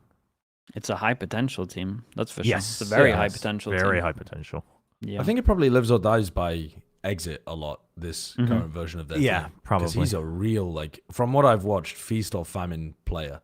And so if he's feasting, this team's going to go crazy, but he wants fights. Like, he wants fights. I think it'll be a really fun team to watch, though, especially when they've got so much to play for. Yeah, I think they have people that should love, especially if you're still sticking with like double duelists at the moment. They have everyone that should love what's strong, really. Like you can play Cypher a lot. Hero's very good on Cypher. Omen a lot. Phoenix for CyvOph. I think it should be a strong team. I got high hopes for them, but I still think they need to come top 2 as well. Do they not? I think they're done for points as well. Yeah, it's not even for champs though in general too, right? Like Navi is such a historic org in general, and like I'm not sure their history has been good enough to like guarantee a partnership spot. I know the negotiations are kind of happening just for this month, but if this next last split goes very well for them, that could be like the best for the next 2 years. Like there's a lot riding on this actually for Navi specifically. Well, don't put the pressure on Siva, man. We just said that doesn't have any. Listen, he's just chilling. He's just playing the video game, man. Don't think about partnership. Don't think about anything else. But also, I think a partnership stuff is gonna be finished before the I think before the so. finals are Champs? played. No. Oh yeah, before They're finals. not going to probably. leave any room for like how champs goes down. That's kind of Probably crazy. not. Like a I champ don't think you've got wins. time. They can't. No, they can't Yeah, I because don't they think have to they do the can, qualifiers yeah. soon after. Like you can't Technically, do they could. that. You could if you just said, "Nah, I meant you don't make it, and this team does." Like, Oh they yeah, make the that'll go rules, down. right? Like, That'll if go you just down said no, real well. I'm just saying, imagine if like a random team like okay, who is but- consistent as an org wins. I just But don't think you. the thing is yeah, my argument would be that if they have potential to win, like they would already be considered, right? If it's a random team, if Team Secret wins champs, I don't think them winning champs is what potentially changes if they weren't going to get partnered. You know what I mean? But Like I think Team Secret is very different from Navi or like no, from no, like sure, you know? but I would argue at that point it wasn't winning or not winning champs that makes the difference anyway. Like it was probably you just got pushed out in some other category. Most it's also likely. just I literally don't think it's feasible. Like you can't Also, turn around all of these important pieces of like infrastructure, not just the paperwork, but like the actual infrastructure stuff that needs to be in place too. and Let me try. finances Give me a and- chance. I can do it. Okay. I can fix VCT. He says I can fix EMEA. What's the next team? What's the next team? Well, the next team is actually we're going back to Pacific because we missed a bit of news. And if if we do miss any news, then keep us honest about this one because I was unaware about this too. There's a Sheep Esports article that Gen.G have dropped Lakia and ZynX, which I had forgotten about. It dropped 4 days ago, but I don't know if I saw this and missed it or what. I missed it. Holy shit. But yeah, Oh, you guys Lakia and missed ZynX it. are out with I didn't see this. Efina and RaxcaL set to join. RaxcaL. Yeah, just read it as RaxcaL. We're We're really learning a lot about such. I mean, at the very least, I'm reading it how it's written, brother. No, you could have said RaxcaL. You just said RaxcaL. The C just disappeared. RaxcaL, okay, rascal. I'll pronounce it however you like. I just need to know. Mate, you've been playing too many one-player games, man. You need to get on those lobbies. I'm telling you, these names are everywhere. Yeah, sorry. I thought we were just kind of trimming things down today, so I didn't even think to bring this up. But Lakia, right? I think, whether you love the Lakia Valorant or not, he didn't really put up a performance worthy of promise earlier this year. So whose IGL are these? So that was my big question, because I wasn't quite sure if because I knew RaxcaL I don't think was IGLing at all on Gen.G Academy, but I wasn't sure if Efina had picked that up on T1 Academy, and apparently he did, and that was a big part of it. So and he used to IGL way back in the day on Quantum Strikers as well, I believe. So he's got the chops for it, and he looked good during his stay in T1 Academy for the past 2 years, which was, I mean, I'll be honest, like I kind of wrote him off once he went full streamer mode and joined streamer teams and whatnot. I was like, yeah, he's done his first gen stint in Valorant in Korea, and then he comes back, he took it, and then he took it seriously in T1 Academy, and he was actually almost like one of their best players for a while, despite the promising new talent. So, listen, if his calling's good, then yeah, it's worth a shot. I'm looking at the stats and they're looking horrible. That's what I was gonna. I But didn't want to be the one I'm just to a little say it. stats handy. No, I was looking at his stats thinking, God, I hope Jobra says he's the IGL. Because I was looking like, oh God. The initiator stints haven't been great, but Okay. But I take it before Ash is that, going to be initiator anyway, right? Well, I mean, I Put him don't on Astra, know. bro. Put him on Bro, Astra. Let's have a anyone- laugh every anyone time but we watch Astra. him. Anyone but Astra. I mean, I don't know. This is Honestly, good I don't because- know. They picked up a Senti player, so Karen can go smokes, Ash can go over towards initiator. The roles are actually going to make sense, no? Senti as in Efina? Yeah. Going back to Sentinel? IGLing from I Sentinel? hope. Yeah, dude, if naTz can do it, why not? I mean, that's Solo's dream because he used to do it, right? He's always wondered why. Oh, okay, other then there people we go. Then can't we can IGL teach him. from Sentinel. I'll tell you this much without being a complete knobhead. It's probably going to be better than what the calling was already. So Yeah, I would hope so. the bar is very low. Yeah, the bar is low. But man, it shouldn't be. I'm Yeah. gonna be so sad watching this team if they just dribble around all over themselves again for another stage. Nah, Karen's going to be on smokes, man. It's going to be good. Oh, did you see Okay. what they said? I'm not sure if I missed some of you guys talking about it, but you see what they said about Ash in the article? But That they were going for, like, they wanted to consider replacing him as well, and they went for trials, but it was not successful. Ash holds on. Holy shit. Well, That's yeah, crazy. I mean, but that's also, dude, Ash is a good player if you don't put him on horrible roles. Like, They could've he discovered that. played really well towards the end of last year. Yeah, he grew Yeah. into it. But it matters so much, the like positions that you put your players in as to whether or not they can actually have success. Yeah, All right. I think But- the roles will make sense here. I think like it it. can. They'll have to lean into double duelist though, unless RaxcaL's comfortable learning another role. So But that's okay, I think. yeah, in the current meta, it's fine. Yeah. Because he plays a lot of Phoenix, and his Phoenix is fine. Dude, I might be on board with this. Yeah, I might be believing her. You guys seem Okay. very negative. Oh, I like this I change. think it's a positive trend. I just don't know if Okay. it's enough to get top 2, but they could be Oh, they competitive ain't for getting play. Yeah, for playoffs. Yeah, They getting top 2. yeah, Maybe like a top 4 I could see on a good run. yeah. I would say this is the lower version of Navi's change, in my opinion. Where Navi, I think, still has a shot to make that run. Where Gen.G, I'd be like, no, it should look better. It's just probably not going to come to fruition at the end of the day. Sure. Yeah. No, it's true. I didn't really consider they needed top 2, huh? Dude, Yeah. there's a lot of teams that have to like So many. get top 2. Yeah. So many. Majority of the board, yeah. Yeah. True. All right. Team Liquid. Let's go back to EMEA. Team Liquid have made some massive changes, but they've also, I mean, it's like we're stuck in Groundhog Day with some of these teams because we're bringing back some like Guild Liquid classic combos again. Wayne is gone. MiniBoo, I think, decided. Maybe both of these players decided to do this It themselves. seemed- I'm not sure. It seems like They it. they both wanted a break, yeah. Right. Yeah.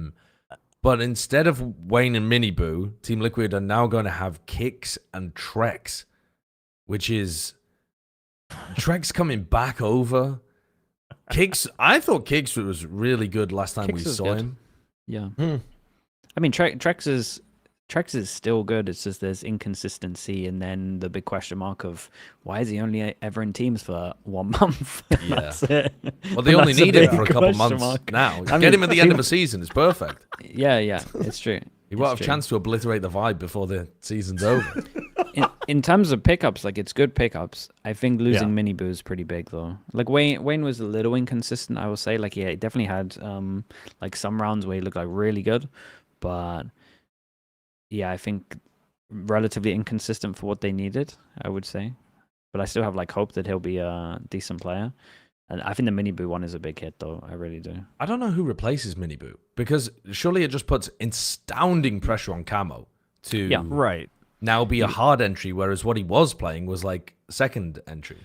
You Yeah, just go double initiator, don't you? And then you just No. have him as You got to remember that Team Liquid, like the biggest question mark for me for them when all these signings came in, how are you going to operate a 4 duelist roster? Like they signed so many Jet mains in a sense, like historically, like Purpo now can open up and play what he has been good at like his whole life, which is Jet. Like he was a very good Jet in the past, in my opinion. And I feel like, I don't think he's ever done that in tier 1. has he? I was gonna say. I think you're thinking like 4 years ago.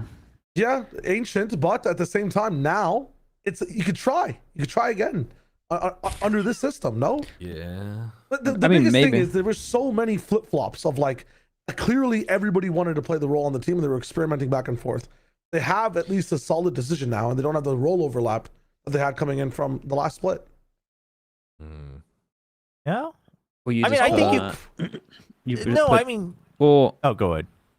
so personally, I would keep purple on Sky because I think the purple is like a very good Sky, and I would try and make that work on certain maps. Obviously, you flex them off anything otherwise. Then, am I mad for saying that I would look at look at trexx on Duelist?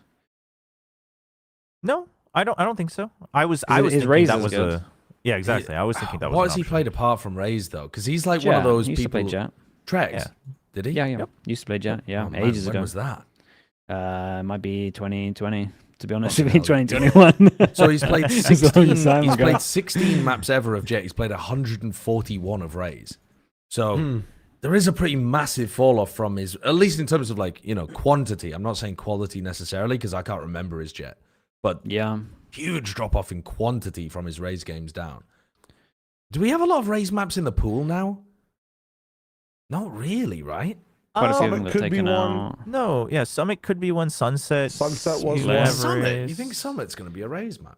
It could I be, actually yeah. rate Raze pretty high on it, but obviously I we'll haven't wait thought to about find that out. too much. Yeah. It's like a neon raising from what my quantum calculations. I think it's um, weird. I think they're in a weird spot, is- this team. It is weird because they now have 3 initiator players. Right, so who's playing for one Smokes? problem. Not Pat.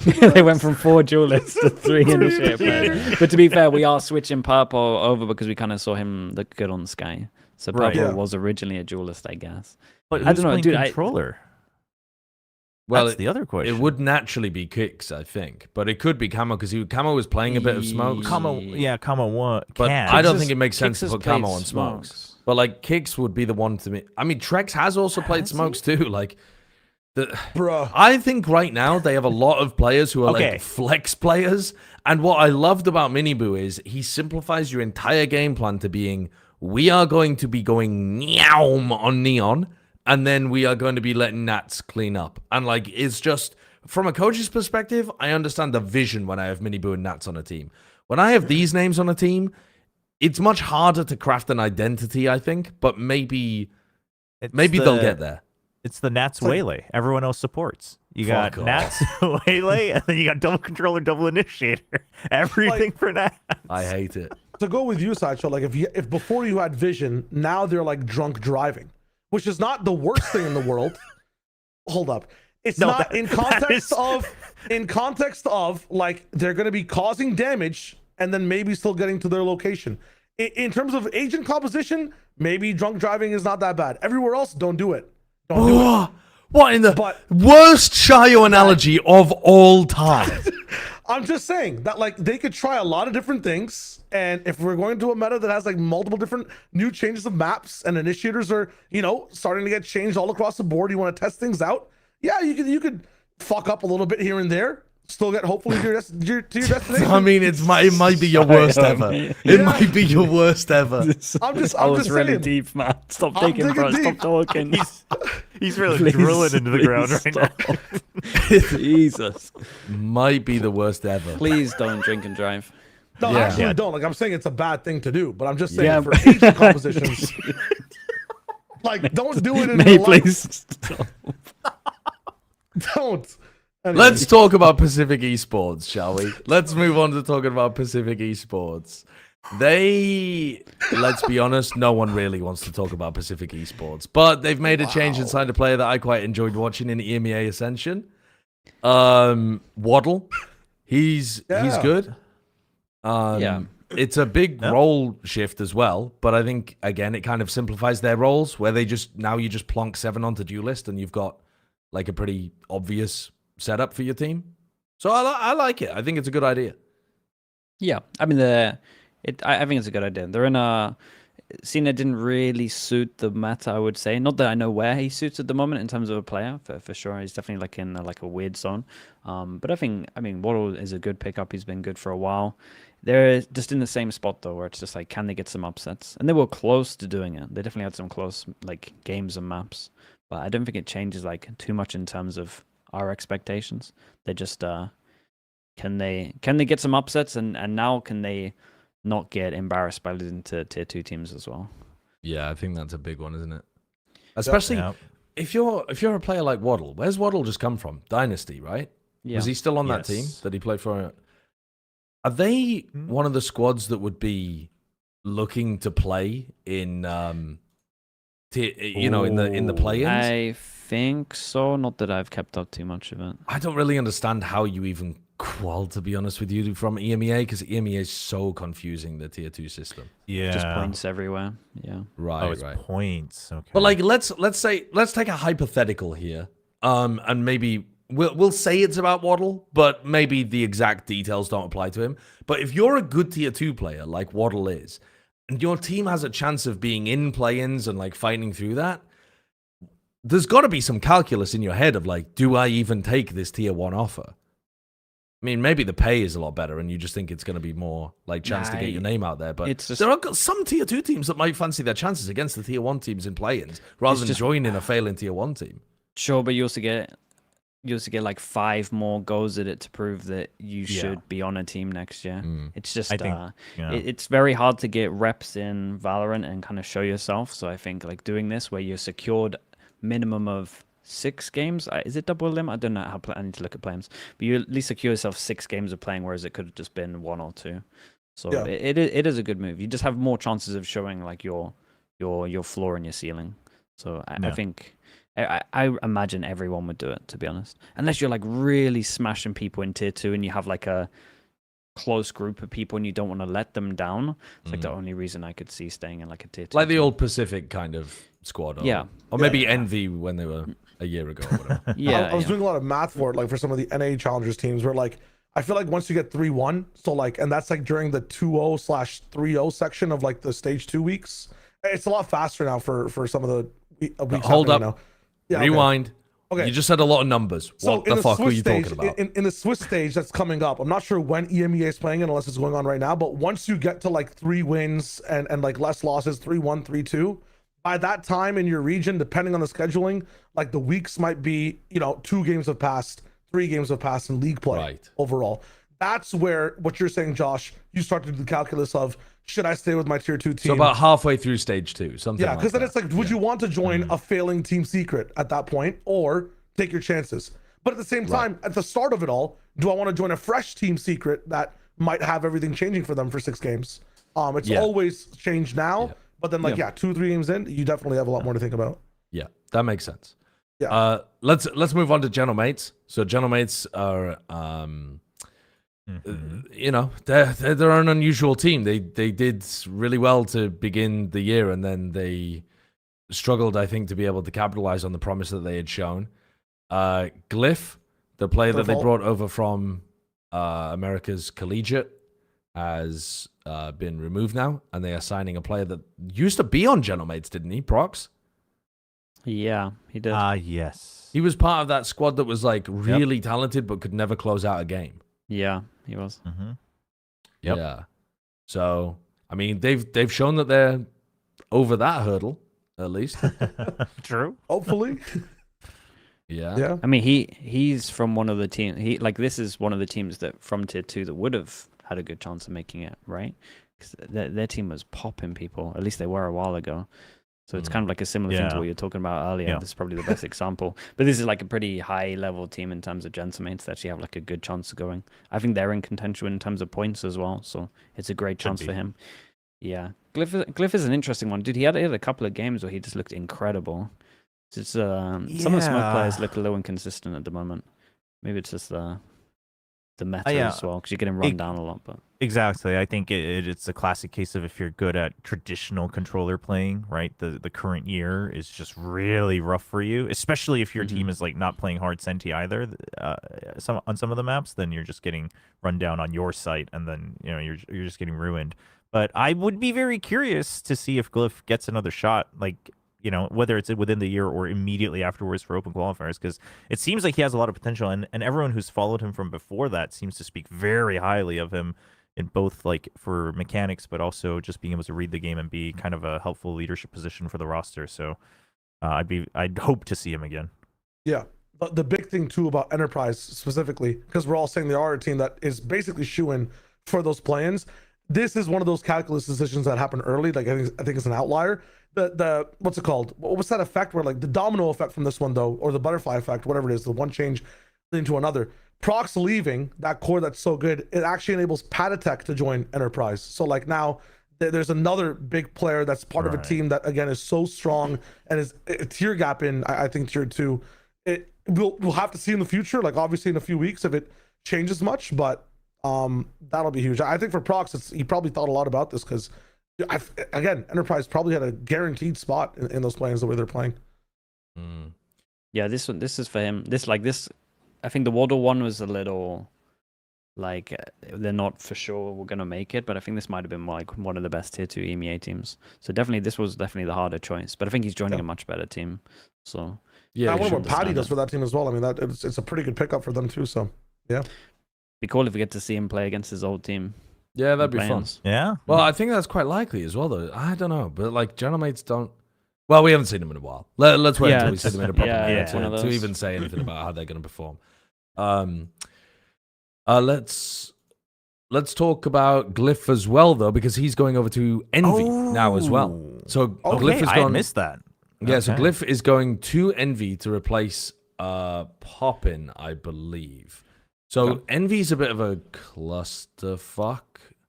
Yeah.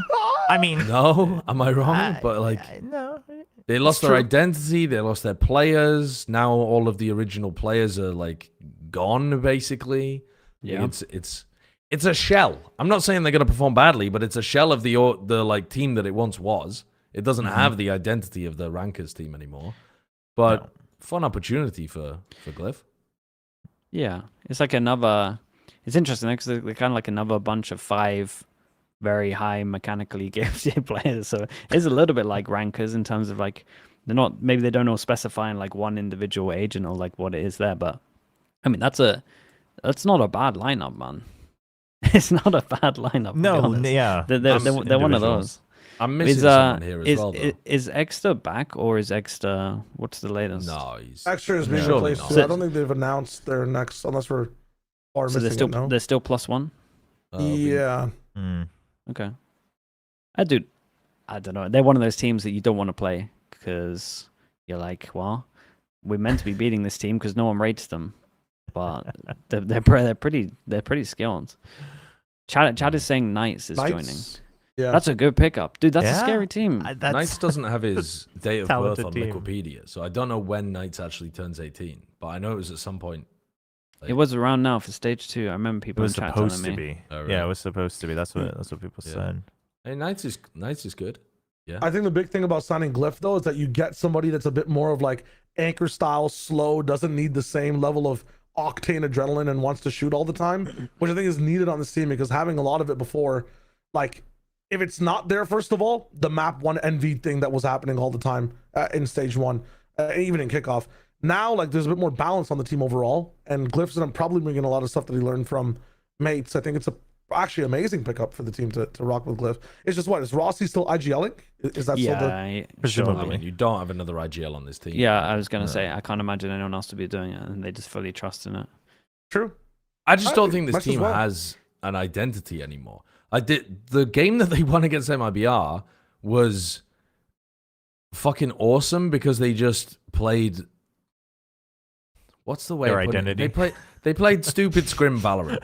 They played with nothing to lose. That was like their final fight in the anime. Yes. Where they lose their powers, and that's the their last hurrah. Yeah. But I don't think you can access that form unless it's your final fight in the anime.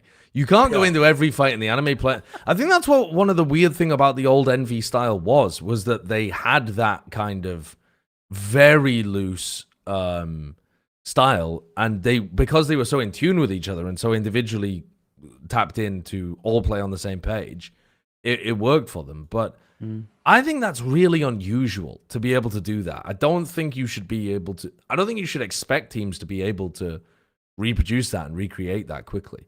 I think they know that now, though, right? They're not going to try to replicate that. So what? They're not going to try to replicate the only style that's ever worked for this team. Yes, absolutely. But it's a good. I'm sure that'll roster. work. I mean, yeah, it doesn't sound very exciting, but it's a whole new roster. I think they've just accepted that that's.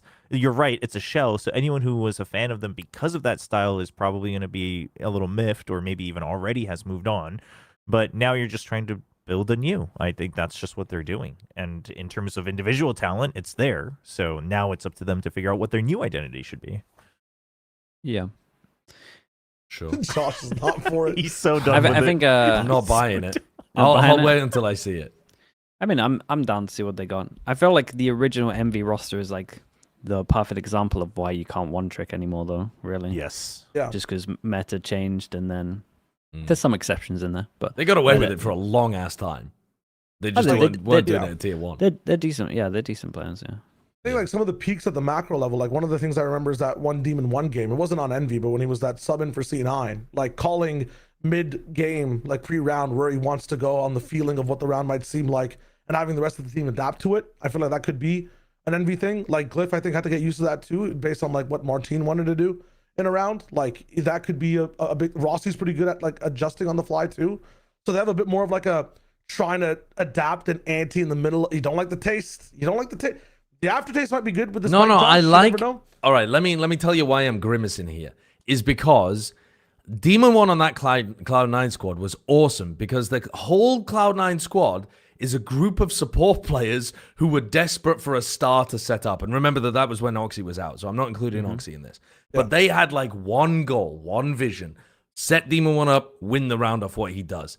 You have 3 people on this team who all want to do that, I feel. Like, you have Demon 1, you have cNed, and you have, I think, Rossi during the middle of rounds can often Really? do that Is that for himself, himself though? as well. Damn. Yes, absolutely, bro. You don't think that Rossi is more of a playmaker than quite a lot of other people that play his role? I think No, I agree with you, but I'm saying, what if Rossi could like nice that down, like nerf it down a little bit? Is having cNed and Demon 1 wanting to do that enough, and having these levels of, you know, support players behind them that really like to adapt to star players? I don't know. I think it'd be difficult. I think it's a difficult blend of people. But naTz is to also make that work. guy who will just make the play too, though. So never mind. Yeah, Yeah, I think like that's why I was saying. I feel like their only chance of success is if they done. hit that like incredible rhythm that old Envy was in, or like Envy somehow tapped into for their game against MIBR. Like outside of that style, which I think is really difficult to recreate. They probably will do that a couple of times, though. Yeah. Like good for you some think? upset wins here and there. You mean? Yeah, Yeah. for Yeah, sure. yeah. I think so. I agree. Dude, the roster's too talented for them to not get some upsets. Sure. I think they could be one of those people that are very. If you're on the run and you think you can make it, you're like, oh fuck, Yeah, we've that's got what I mean. Envy next. Yeah. Yeah. But it's Like, also like- please, guys, please don't ruin it for us. Like, you can't make it a champs. Don't fuck it for us. True. All right, let's take a little break here before we go into the rest of the Americas stuff, and we've gone through a lot of roster moves. We've done a lot of bish bash bosh. Take the tie off. Let's relax a little bit, huh?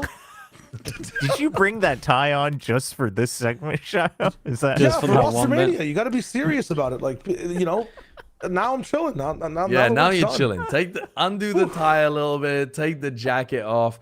Shayo, you found a video game that you want us to play. Yes, my friends. I'm always selling games. They never want to spend money. This one is free. Shout out to Actual Kev on Twitter, who's made this up, and Deluxe is the one who showed this to me. But this is called 30.GG. It's inspired by 82-0, the NBA game, where you gamba your roster piece by piece, and then it simulates you based on where you start in your region. And your goal is to try to win each master and champs. Go 3-0. In the NBA, it's about going 82 wins and 0 losses, and you're trying to make a god roster. We get to do it here today. And the cool thing about Valorant, you get to choose your comps. You get to start in your region, and then we can also choose our difficulty towards the end. We're ball knowers. I'd love to do extreme, but we can also just start on normal and then do a second run if you want to on extreme. No, But not normal. We're all competitors Dude, here. Forget hard? it. do it. But Yeah. trust me when I say it'll be funny when we decide to reroll. We should play on normal because some of these teams, Jesus. All right. Do you Okay. want With it- 24 with- JDG? Do you want to really pick? what Actually, if we you then- could actually. You could Actually, yeah. What if we then kind of do it a little bit on hard mode and go EMEA? Because that's Okay. making it harder, surely. You want to start in EMEA? Does it work like that? I mean, they Yeah, haven't won a start in trophy in EMEA. 3 years. That's hard. That's what I mean, surely. Yeah. Okay, so Yeah, what, start in what EMEA. comp do we want to do? What comp do we want to do is the question. Because So, that depends on what players you can get. So, but how does this work? Like, is it taking the meta into account? Like, should we be picking double duelists because that's the meta at the moment? So Or like, here's the thing, what if we pick double duelists, then we can pick 2 duelists, right? In total, you have a less of a chance. Like in terms of rolling an IGL, you'll have a less of a chance. You also have to decide your IGL in general too. So you also get coach rolls towards the end. Holy shit. But just so we understand, so the simulation is just based off like numbers. Then it's not taking into account the actual meta. Right? We're not going to sit the players down and force them to play tournaments against each other, Chobra, and then use the actual results. Yeah, so Rick makes a micro universe, right? And then in that micro universe they play, and then there's another guy in there in micro Plat Chat. Yeah, we don't have has the his tech. own 3-0. We don't have the tech keep to do diving that? in. Damn. No, I wish. All right. But the entire idea is just for like what players you want more of and who you want to select entirely. So it's if you want to go more duelist centric, we're gonna be hitting high numbers. We might have less synergy with the entire team with like if we're going it's EMEA, surely EMEA. we go double controller or aggro, Yeah, double let's do initiator. EMEA. I would Yes. double controller? controllers. Double controller EMEA sounds like it's cooking. Okay, Although so a we'll lot play of seasonal. controllers in EMEA are IGLs with shit stats. Yeah, the other thing is we can go for like this is basically any team of all time in seasonal. Prime is like you're picking some of the god rosters. It's a bit easier. So I'd like to go seasonal just to see. All right, let's check go it out. seasonal. Let's go Yeah, seasonal. okay. Let's We have go a look. seasonal. All right, Let's let's tap start into the draft. normal. Let's hit it up. Let's start the draft. You can roll the team, Kurt. From 2021, we get Cloud 9. Oh my god. Elite Wait, first it's easy, we get roster. lead. Wait, EME. Oh, But also, how have we ended up here in So, EMEA? okay, so you're playing. It simulates you in kickoff and in the groups as EMEA. You're simulated all the teams in the world. This is where you play. This is where you Okay. play. We messed up. And where it We goofed quantifies. up. Yeah, no, so- we no, this is picked good. a We weak got- region. we got This lead. is good. But here's the thing. So yeah, you it's can good. pick Leaf for sure, but 100%. Vanity, natural IGL, hard to find. Hard to find natural IGLs. It does make a difference. It does make a difference. Think about it this way. We're going to be rolling through so many teams. Some of them don't have IGLs. So But Is it we're better to get playing in 2026, right? So the judge has been nerfed, so we don't get Valentine. okay. Because okay. literally that's think why we have he's to get 73. If you So- no joke, you took the judge out, Vanity is a 53. Yeah, We've got to get Leaf on duelist, right? Get Leaf on duelist. Yeah. If you have their Yeah. offer, Now, why is he not on well, Senti? That's crazy. because this is in 21. year, in this year, he was 21. duelist. This is Right. 21. He was a Cloud9. great duelist back then. He was. Roll the Yeah, team, yeah. Kurt. Roll the team. 24. Not a bad year. Ooh. RRQ. RRQ. 24 RQ. Gem, Dude, this is me. Jemkin Senti. Yeah, but no, it's Jemkin. His Oh, but Senti is Senti, not going to what's be his as score? strong. Wait. His Senti will not be as strong as No, his take duelist. Elmimore. Take Elmimore as a Senti. What's his What Sentinel about, roll? sorry, Oh, Xfero's it's even Senti worse. is goated. What are we Jeez. talking about? Xfero's definitely the best Senti Yeah, of no, this it's lot. Xfero. Yeah, no, I Okay. take that back. But then again, Wait, but my Astray is a question, natural IG. Estrella natural IGL. We're not going to be finding. Okay, too many what of role? them. What role? Initiator? Initiate? I'm okay with that, actually. 81? I feel It's like not we get great. better. It's No, not I- great. We can find better IGLs than Estrella. Estrella's not even in the fucking game anymore. Come on, let's have some standards. Fine, Xfero then. Xfero. Sliggy, are you following this fair, or do you want? No, we can do it. We can do it. Sorry. Wait, Oh, is but Elmimore Sentinel's such a- 89? Is Elmimore For 89? Initiator. Oh, actually, What are Initiator. we talking 89? about? We're playing in 2026. Bro, get Elmimore though. Dude, An 89 but he's an innie? Are we 89? joking? Oh yeah, there He's we an go. 89. Yeah, I'm with Elmimore Initiator. I can't Yeah, get believe he was Elmimore rated initiator, bro. 89. We have, Yeah, we go have on. so many controllers. He's we can better get. than he's better than Leaf. Yeah, That's absurd. get him in. Dude, Get he him was, in. he was popping with the Guardian in 2024. Yeah, 2022. 100%. Oh my god! The boys. Holy shit! The boys. Oh my god! we can't. The goats. The actual boys. Now, unfortunately, I He think can't get duelists. all we can get from these guys is We what? could get Navera on controller. Yes. Well, what's the score? Yeah, no, his Oh, What? Where's his omen? Where's his omen? Well, he was. Where's his opening omen? That's what I'm saying. It's right there at a 66. Also, why the fuck is Scream not a natural IGL? I mean, I can answer did that you one see for you, mate. This team What's that? has got. Well, I mean, there's no Slinky, good what's picks. your suggestion here? click on. Wait, what? Soulcast is an 87 on what? We Oh, have his but rolls we- already. Do you yeah. want to re-roll this? Do you want to risk the I re-roll? think this is a re-roll, boys. I'm not gonna lie. to Damn, you. This is the Slinky's hit a team you re-roll. coached. This is Mate, the I thing was we I was re-roll. out for a reason at this point. I re-rolled myself. thinking into another team, actually. You might be a coach in this too, so I'm just saying we might actually roll you. Oh, All right, God, we've let's lost. re-roll then. Re-roll it. It's the only one we have. Jesus. We got to get a good controller team. Oh, wait, hold up. So we can re-roll. This is a nice change that he's made. We can re-roll the team, or we can re-roll, stay on Team Liquid, and choose a different year. No, Or we re-roll wait, the no, team. no. Team Liquid from 23, 4, 5, and 6. We can get naTz on Senti, and that's he will true. be Yeah, IGL. yeah, It will yeah, be yeah, astonishing. Okay, so what year do you not want to roll then? 21. Do not want to see 21. We don't want my year. Kurt, show me anything but 21. Oh, Good night. Okay. Wait, Not is a it natural natural IGL.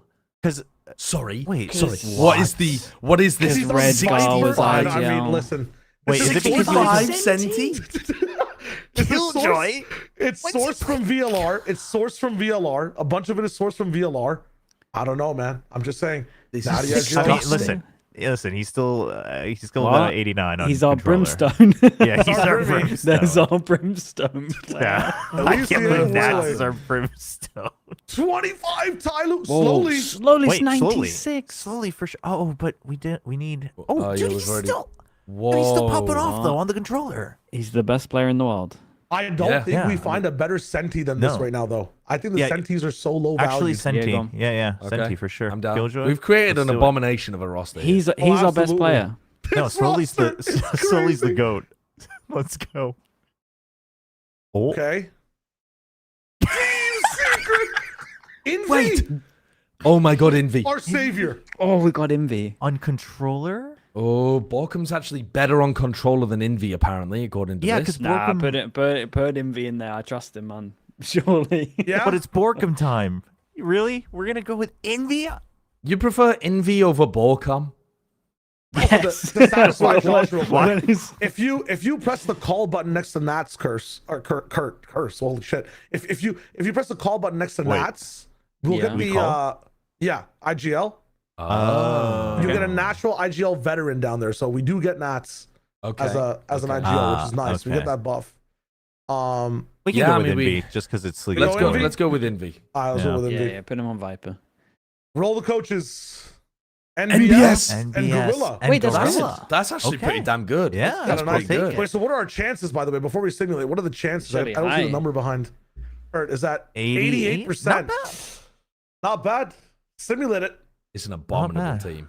Okay, kickoff. Ooh, We kill it. lost We to qualify. Vitality. Masters 1. Oh my god, it goes so fast. Oh, we suck at Who came Copenhagen. third? Winning stage God, 1. we're so good Oh, in we're- stage. Oh, we get We're worse. Oh, we're so bad at Masters. Let's Wait, Wait, champs champs though, champs though, champs though, champs though. No shot. That's a good year. We played in the Wait. grand finals against Pacific. No. That's Masters 1. No, that's Masters 1. That's Masters 1 Champs slipped away. Istanbul. to Pacific. That's Oh, Champs, it is that's terrible. Champs.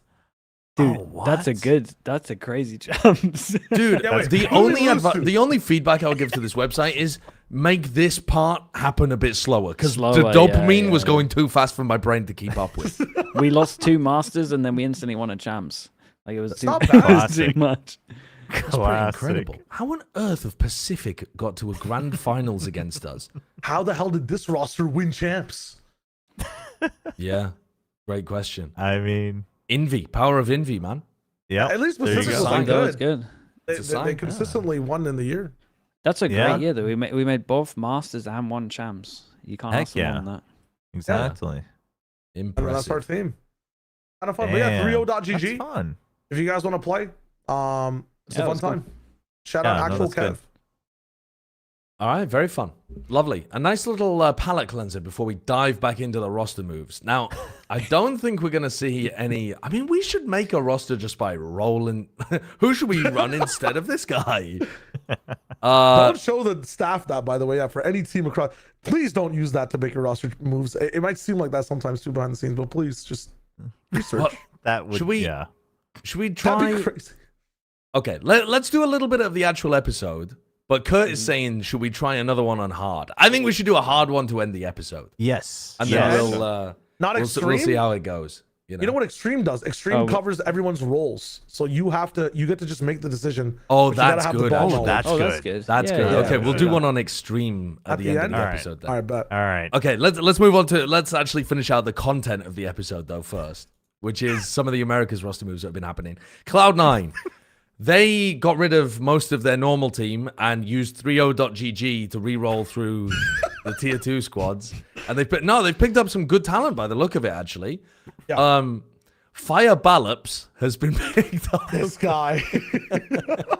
I'm just reading what it says. FireBallOps. FireBallOps has been picked up instead of Xeppaa. This is on top of other roster moves that have already been made for Cloud9. Jack coming in for them as well. Was there something else too? Noted? Or Oh, notes? yeah, of course. Yeah, Noted instead of Vic. Yeah. Yeah. So 3 big changes for this team, only keeping Oxy and Zelsis. It's a very, very different squad now. It's god tier though. Like FireBallOps as well is like a completely different or a big outlier like in tier 2. I think what controller / Vipery, like a very slowish style of play, but he drops numbers, man. Like every single person they picked up in their specific role are hard fraggers. Like they just every game they play, even if they're losing, like there's arguments in our like call when we're trying to run stats. Should we MVP this guy regardless? Should we have a graphic run for Fireball in almost every game he plays? So it's crazy. Well, that was the same for Jack as well, wasn't it? Like Jack's stats were through the roof in tier 2. It was the same for Note. Like, dude, they've picked up some really good players. Yeah, again, even in loss, his Viper is nasty. Well, then I think more even than a lot of the other teams that we've been talking about, Cloud9's one of the most interesting teams to discuss, like, what even is good for Cloud9. Yeah. Like, because if you're from the org perspective, first of all, you're probably trying to get into the partnership system for next year. Remember that some of the reporting previously had indicated that Cloud9 almost didn't make it the first time around, and then was like a last-minute addition to the team of to the group of teams that made it. And you're looking at like IMI for sure, because the team has never made it to a global event, which is ridiculous. But IMI's decided to make some pretty huge moves now.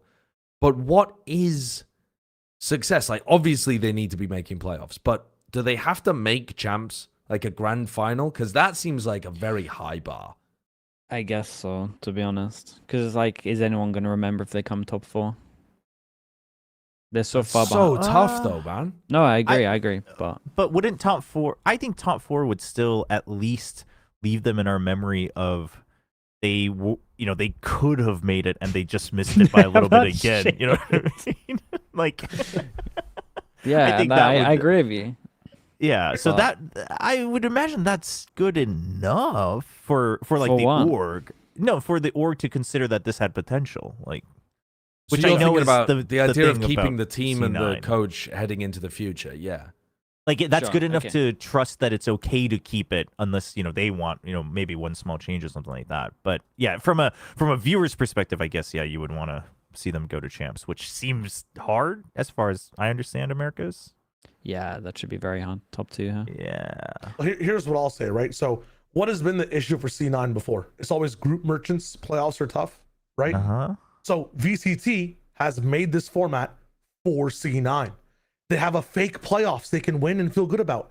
They're going to make it to play-ins regardless. They do good at play-ins. They break their curse. And they go to playoffs feeling very strong. Everything's fine. The expectation for these guys, make it in play-ins. If you fold at play-ins, remove the hardwood in your walls. Your place is cursed. Anything that seems like playoffs, you will lose for some reason. I don't know what it is. But that has to be the test, right? Just making it through play-ins is their ultimate test. Of course, champs is amazing. I mean, they should be fine. Surely. No, they should be better If they than don't make it that. through play-ins, it's a disaster. They're legitimately cursed. Like that would actually be a voodoo magic. Like you'd have to investigate. But I don't think with I espers. don't think making it through playoffs is play-ins. Is the absolute like flaw. Like if they didn't do that, they'd have fallen through the floor. I think this year for Cloud9 is actually quietly subverting the trend. I think that we've had so many years of C9 are great in groups and then they suck in playoffs that actually we're kind of stuck in that narrative rut a little bit. But that has not been the story of them. Like, even at the end of last year, in my opinion, because their playoffs run at the end of last year was really good. They made it to that game, if you remember, against NRG, and they had players stepping up in playoffs. They were actually playing, if anything, like better in playoffs. Still failed to make it to champs because they lost to NRG, who ended up winning the entire thing later on. But that should have been them breaking their curse. And then this group stage has been the disaster, really. No, yeah, it's been a rough year, man. It's been a really rough year. And then it doesn't help when everyone's just left the team as well. Because that's essentially what happened, right? Everyone just left. Everyone just wanted out. And then the dominoes really fell. So, yeah, I don't even know. I don't even know what expectations are. I don't even know what they feel like their expectations are. Like, obviously, they think you're gonna win because it's kind of what you said in your team. But realistically, You also have to. You have to make grand finals. They have 1 champs point right now. yeah, One. That's right. Damn. yeah. That's That's brutal. one That's more a- than that's all a- of us. That's crazy. That's a bad year. True. It's I a mean, bad year. Sliggy's part of Team Liquid and Choba's part of Nongshim, so actually, they have more than me and you, Shia.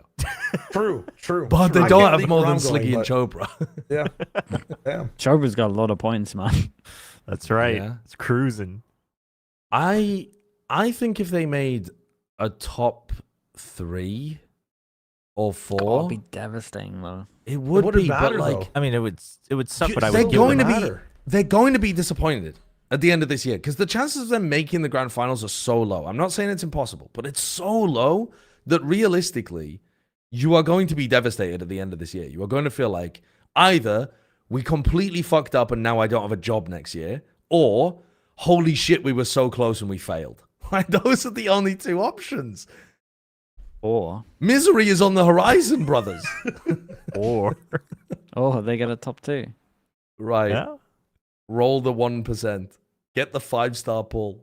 What actual percent would you give him? Like a actual 1%? No, it's not that's the tier 1, 2 is it? teams, no? It's not 1. With this roster, genuine, especially the FireBallOps pickup, I'm like, what? Summit is Viper based. So I guess Sunset's not. But like, 20? 20? Well, No, that's no, no, really no, no. high. Crazy. 20 seems crazy. very high. 20 is really high to get a top 2. Well, it's 50-50 technically, right? It's yes or no. Like, they're gonna do it or not. Okay. And give me this first, Chayo, because you're the biggest believer in this team. How many squads would you comfortably, I don't care about the tier of teams that are near them, but how many teams are comfortably more favorites to make the grand finals? Because to me, it's easily Lev, Yep. G2, NRG. What are you saying? I'm about G2. What the Because fuck are there's you a talking rule about? now. They win every time in Americas. In America. I should have said G2 before Lev. Yeah, but see, the fact that you didn't is why I'm like, You see what I'm saying? You forgot about G2. Anyways, that's a different topic. Sure, Lev, sure, G2, NRG, and then who? Well, I'll throw some names out. You tell me. 100 Okay. Thieves? No. Map pool bad.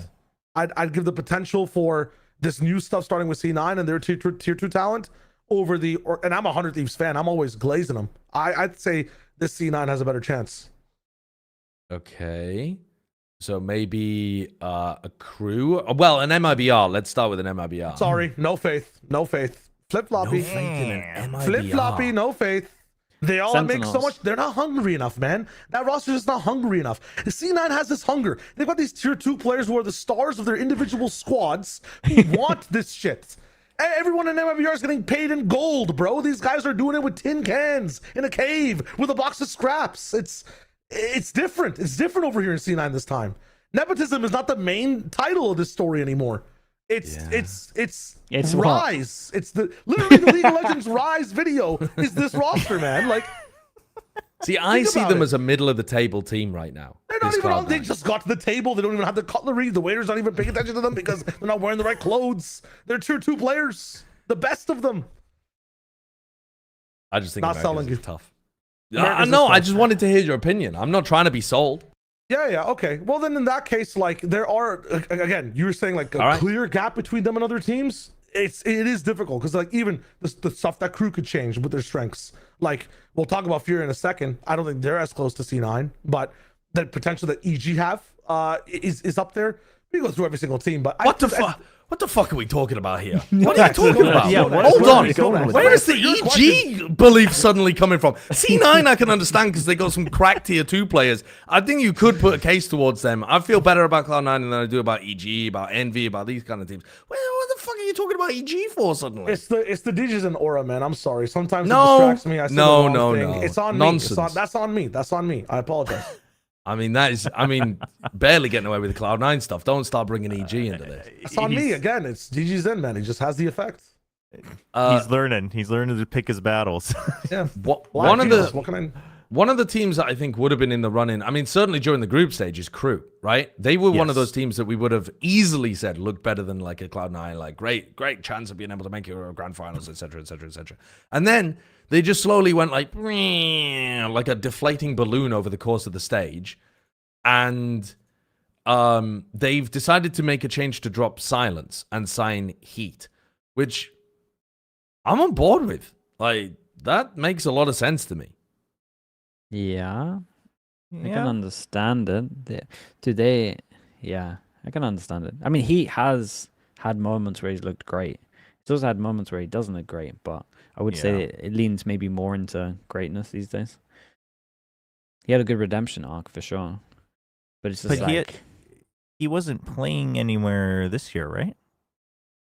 No. Just last. Maybe T2. I'm not sure about T2. And also, the whole of last year, he was on probably the worst team of all time. Right. Maybe. He was playing during stage 1, right? Correct me if I'm wrong. Was the Heat the one playing Yoru on Pearl? Or was that someone else on FURIA? Who are you talking last about? year. When? On FURIA. Last year? I can't remember any You're asking us about last year's FURIA and expecting us to remember who they Jeez. played on Pearl. Yeah, One of the worst, like literally, possibly the worst team of all time. I don't think Pearl was in the map pool, was it? I mean, yeah, shocking. it wasn't in Pearl the was, map, but shockingly, they didn't play any Yoru, if that's what you're asking. Okay. I forget who. We're all getting mixed up. But going back to Heat, I mean, I think if you followed for a long time, you know, you've seen him at his peak, and he's shown a lot of promise, you know, made a couple of road changes as well, and kind of got back up there to show that the ceiling still exists. So I guess so. I mean, yeah, it doesn't seem bad. If you're a fan of Heat, obviously, I think you believe in it. But otherwise, I don't know if it really changes the trajectory massively for Crew. I guess you just kind of maintain hope that they can still go to champs. What's their point situation like? Pretty good? Not. They It's still have to okay. go top 2, right? They They've got did okay in groups. They've got 4 points. They probably they- need to make top 2, but also there is a Yeah. chance that if FURIA do terribly and they perform better than 100 Thieves, they could sneak in. Okay, so it's like, yeah. It depends. Okay. It's It unlikely. depends. Only have 4. How much did you get for winning kickoff? You get anything at all? Or no? Winning, Back then, you get 5 or something, or 4. 4. Yeah, 4, I think. And then they have 3 week wins. So they actually have a sizable amount of points now, unless I'm tripping. Mate, they didn't win kickoff. Yeah, wait, what? They came dead last. No, they have 4 points. It's on Wikipedia. Yeah. Wikipedia's got updated stuff. I'm VLR looking at. doesn't. Sorry, I'm The sunlocked on FURIA DG's still. That's and sorry, I'm aura looking at- is getting Dude, I'm actually melting. Don't look at me. Don't look at me. You're thinking about FURIA because of I'm Heat? thinking about FURIA because I was following Heat and I'm just an Gotcha. idiot. It's fine. But Silence's stats fell off a cliff Bruh. and were a big reason, I think, why Crew wasn't able to keep up with what they were doing with their style. Okay. Fair enough. So I think if he can access, like, if he gets rejuvenated by rejoining this team and can access the great mechanical level that he has demonstrated in the past when he was, because to me, he's a second entry guy. Like, even when he was playing the Fade, he would play it in a second entry kind of way where he would just fucking throw all of his shit in. This is back when he was playing with Crew, right? He would just throw all of his shit in for cNed to entry, and then he'd be sprinting in afterwards like, yeah, get me in there. Get me in there. I'm ready to fuck him up. So I think if you get Heat in right behind Dante, I actually think you've got a really, really nice setup here. I think it flows pretty well. Yeah. It feels like it feels kind of like a 1-for-1 though, where I sit. I don't know if I can directly say this is like an upgrade, personally, but I just don't know how everyone else feels. I want to see what their development is like just on this map pool specifically, because one of the best things for them was like their Lotus. I feel like it didn't get better after a little while, and then after that, all the other maps didn't see the best things in general from Crew. We have a lot of new things coming into the pool. Their Lotus still exists and needs a bit of work now because it was solved. How fast are they at, adapting in this sense, more so than just playing in the game with each other is my big thing too, because it seems like a team that's really relying on set strats, and it's going to be hard to do that with maps leaving, completely new maps coming in as well. Like, that's very difficult. Granted that, for Dante, like, Sunset's one of his best maps ever. But yeah, it's the whole thing. Yeah. Well, I mean, we saw the set strat style work incredibly well for Lev, So if Crew are able to have that level of creativity, they're one of the teams that could replicate what Lev have done, I think. Yeah. But let's move on to FURIA then. Shia wanted to talk about FURIA before when his brain got melted into a little puddle. But they've decided to drop Nerve and alym. And the report is that they're looking to bring in Shy and Basic. They have been waiting to play Basic for 3 years or something. I can't remember how long it's been for him to try to get this visa. And at this point, I've forgotten who the guy even is. I just know that he's been there on their bench for 1,000 years and they've wanted to play him. Was he an initiator player? I can't even remember. Yeah. Sure. I had no idea. I'm going to look him up. Yeah. Oh, there's two Brazilian basics. The lowercase, right? Yeah, it's the it's, lowercase one. Initiate a bit of Yeah. smarts. Right, yeah, he's the initiator player. Okay. Sure. Let's see him. Am I the only one that thinks that? Am I the only one who thinks this is a mad change?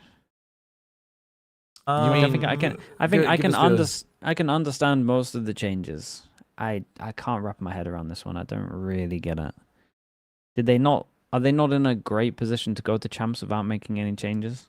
I would put them in like the roughly around the 4th spot in Americas. But I think it's probably a case of if you don't think you can do well at champs, right? That's probably what you're thinking of. Like if you're thinking we can probably get there one way or another, but if you're just getting there, obviously that's not a great goal. So you take the risk of... that is the goal for a team like FURIA, surely. Like, no offense, you're not going to win. I mean, okay, yeah, sure. From a third-party objective perspective, I think that's fair. But I think for a team who started off so hot this year, like you don't want to be like, hey, we've got enough points, so let's, we just have to make it, and then we're chilling. Like I can't imagine that that's the mentality that you're taking, right? When you're the ones competing. So No, I feel like it I'm has not to be saying- a risk that you're taking. No, I know what you're saying, but I just feel like that's probably where it comes from. In which case, if that's the reason, I'm like, okay, I'm not against it. I'm not exactly a big fan. But do you look at these changes and you go, yeah, that's an upgrade? I don't. Well, that possibly. I don't know. Yeah, I mean, Shy, it's been a while as well. I'm on board with Sleepy with this one. Where like if you look at what happened with them in 26, like of course, flash of the pan, awesomeness, and kickoff. After that, they had some like pretty all right like weak games in general. Like facing stronger teams when they're a bit weak is fine. Maybe I guess EWC went horrible for them in general and the vibes were off. But I feel like a team like this would work better just trying to adapt to a big meta change than switch their players alongside that meta change as well. They have like the talent that they. Well, but you know I think what I mean? at the beginning, so I think they needed to make a roster change, but I don't know that necessarily these are the right pieces. So I guess I'm like halfway between some of you guys.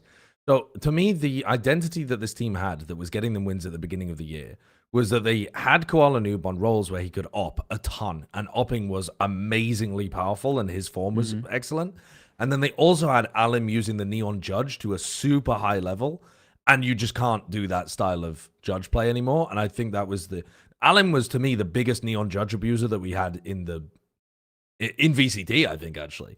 Like, maybe this is post Santiago as well, or like maybe even during Santiago as they were learning a bit more about it. But he was doing that a ton. So I think they, as they progressed over the course of the stage, and they had Koala Noob trying to play duelists and like entry more rather than be the guy who's on the cleanup scopes op role, I think it got worse for them. And they seem to be getting less value out of alym, and by the look of it, moving forward, they would be getting less value out of alym. I think they probably did need a change just to keep up the momentum that they had at the beginning of the year. But I don't know, like, I don't understand these changes really, because I don't see how it fixes roles, anything to do with the roles really, because it just means that Koala Noob now has to play more hard entry, which I already thought he actually wasn't his strength, and now you have 2 initiators, so I guess Basic's going to be playing like flex stuff. I don't know how good Basic is. I don't know how the comms are going to work, as Kurt's mentioning that we've talked to Shy quite a lot over these years, and he's never been confident in his English in terms of how he communicates to the broadcasting team. So I don't know how good he's going to be playing on an English-speaking team. Basic they've had around for a while, so I've no idea. Don't they have 2 Senti players now as well? Like I don't really get the roles. Yeah, the roles are so bizarre. I guess Artin moves. Artin's gonna move to Smokes, maybe. Smokes. I mean, maybe Artsin's diving in for quality. Put him on the Rays again. Yeah. Well, yeah, maybe they're gonna play double duelist. And they could put him on the Rays. I think that's really weird. I think they're trying to recapture the magic in a bottle that they found at the beginning of the year, and I think it's likely to make it worse. I don't mind the change though. Like sometimes teams feel like they have to make a change and then they make the wrong change, and I think this might be one of those examples. Yeah, yeah, that's how I feel about it, but I could be wrong. Okay, let's have a look at Loud. Shire's a big Loud fan. Was a big Loud fan. Okay. What happened? Well, you know what? I guess I still am in heart. Not gonna lie, but okay. Loud were thinking about cutting Verti and Kawanzine even after stage 1, I think, and now they have let Verti go and explore his options. And are they also looking to cut Kawanzine as well? I think because they're looking to sign Davy H and TKZine. But yeah, I've missed the details on this, so I'm looking at the articles right now on Sheep. Yeah. Wow. I would say that as long as you're keeping that Luke Show darker core, like you are big chilling, no? Like that was kind of the best part of Loud's identity so far. I think the clashes behind the scenes, correct me if I'm wrong, were between like Kawanzine and Verti and approach to the game in terms of the vision of what to do. There was that dramatic video that was between both of them, right? We were talking about the stuff that was happening after one of the week matches, but as long as that core is kept, I don't know too much about Davi and TKZine coming in, but I'd have to assume that it's better than what's been tried so far, and they've given it a fair chance. I feel like it's been 2 years now almost, right? Like since the inception of Verti being added and them trying different IGLs and stuff. So this would be the best time to make a pivot. Yeah, I mean, I can understand this. I feel a bit bad for Verti. I think it's like a similar situation to what we talk about with Munya, where it's just like, don't think the Neon meta is great for him. Like it's by far his worst duelist. So I feel like they maybe could have leaned into a different direction, but I get that it's been such a long time that you're just going to change it up. Again, with this, I don't mind something changing. Like it's they needed something. I don't know if this is the right change. This David guy has been on trials for a lot of teams before, but I don't know why it didn't go through. But he's been an up and comer for quite a while. Like he just played in the Portuguese team as well, right? Yeah, he's been a good player for a while. So we'll see. Okay, I don't know enough. I don't know who Tiki's Zin is, to be honest with you. He's a duelist for Crew Academy, I think. And he's, by the way, this is a loan for TKZine. So yeah, so he's still technically going to be under contract with Crew, but he's being loaned to FURIA. To Loud. So I guess Crew could still play him next year, or I don't know how long he's under contract for, because the contracts are not like available for all of the tier 2 people. But yeah, this one is a loan, so it's kind of interesting.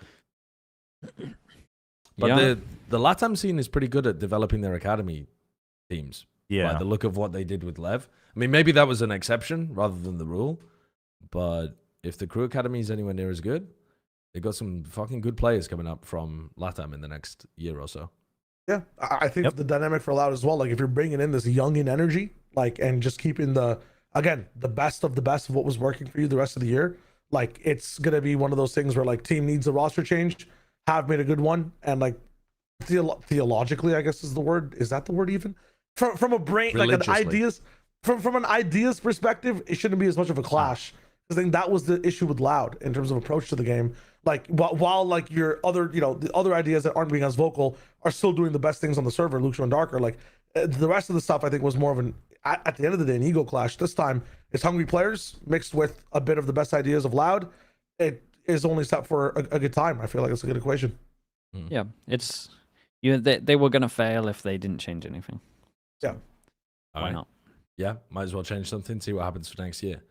All right, let's tackle some of the VCT China roster changes now. Ooh, So we are going to talk about China, but oh my lord, China is like a quagmire to me whenever I dip my toes in there in terms of roster moves, because when you don't have a good old reliable Sheep Esports article to tell you why something has happened or where a player's come from, the amount of like, I don't have a clue who either of these players are scenarios that I find myself in looking at the Chinese roster moves. So yeah, that might happen now.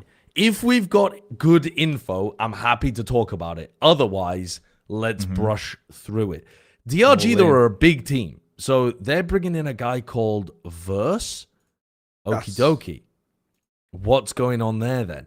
So they have expanded their roster to 7 players. Was that to drop Flexin? Because he's also getting let go. I was going to say, didn't they announce they're getting rid of Flexin? I think so. I swear I saw that somewhere on the internet. Oh no, we're spreading fake news. No. I'm telling you. Either way, before the drop, right now it's 7. Like this includes Flexin, so if Flexin's Well, because gone, that's also because Ackerman is still technically on the roster. Right. it's a but, threat. like- Yeah, you never know if he's gonna play or not. But But they're not actually playing Ackerman at the moment. You never Man, they know. need to make changes. Like this team needs changes. The addition of Life was the wrong move Yes. for this team. It was the wrong move as well. And if they're only dropping Flexin, they need more changes. There is a good team hidden inside of here, but it needs more. It needs more chipping away in order to find it, in my opinion. Sure. All right. Well, the reasoning we'll for Verse see. is because he played well at Evolution, and he's like what, a Viperish player, I guess, right? Okay. So that'll be interesting to see if they can have a bit more of the a bit more on their back end rather than like sending everybody in all the time and then waiting for one person to clean everything up, which has kind of been their motto. The biggest thing I want though is if they have Verse who's flexible in agents, I want to see better like comps from DRG. The start of China in this last one was so weird from them trying the craziest thing. Reyna was picked a couple times. Like there was no actual vision. Reyna. Yeah, like I just want to see some normal shit and like just cohesive stuff. Rather than the wacky things. But yeah. I just think nothing really changes though for this team, because at the end of the day it's just gonna be Vukashu, right? Like you can't pivot away from that because he's your star player and he performs the best all the time. But if he's also kind of just the one to I swear he'd do that no matter what. I think they could okay. be playing literally anything and he would do that. So they right. could just No, focus that's my on, point like, though. Get the other 4 guys in a room and figure out what they're doing. I mean, I guess you could play 4v5 and hope your, Joker in the deck just pops up at the right time, I guess. All right. Wolves have been having a fucking nightmare ever since Toronto. This team has, every time I look at them in a tournament, they're at the bottom getting eliminated by everyone at all times. And now they've lost Sufat Baby. Yeah. I mean, it's tough out there. Yeah, They lost everyone pretty much from their run, right? Yeah, Spring, it's just I guess. Spring. Spring It's is just Spring Spring. still there? And Spring was their star player in that run as well. He was. Yeah. And now he's definitely trapped. popped off. And now he's trapped. Glacier, though, is his like cousin or brother or something, isn't it? Cousin, I think. They are related as far as I remember. Yeah. And they've also got a new coach, Alex R. Alex R. Yeah. He's been around like for a long time. Isn't he like an old school CS guy or something? He was from he's a CS player, coached big at the beginning of this. And then coach beginning of the Disguised as game. well. Disguised. Then he went to he was in Enterprise, another Chinese team. Nova. He was with Nova, briefly. That's Yeah. it. He's in Nova. So yeah, I mean, the thing is I don't. It doesn't really shout that they're gonna go back to Toronto form. I don't. It's not anything too exciting. Yeah. No. But Sufat Baby joining Tai Lu, Chobo, you were telling me you were on board with this. Oh hell! I mean, for one, I was on the Tyloo train from the beginning of the year. So, and they've been looking good. I think they've been living fairly up to my expectations. Perhaps just falling a little bit short. But now they're bringing in, a guy who IGLs has that international experience.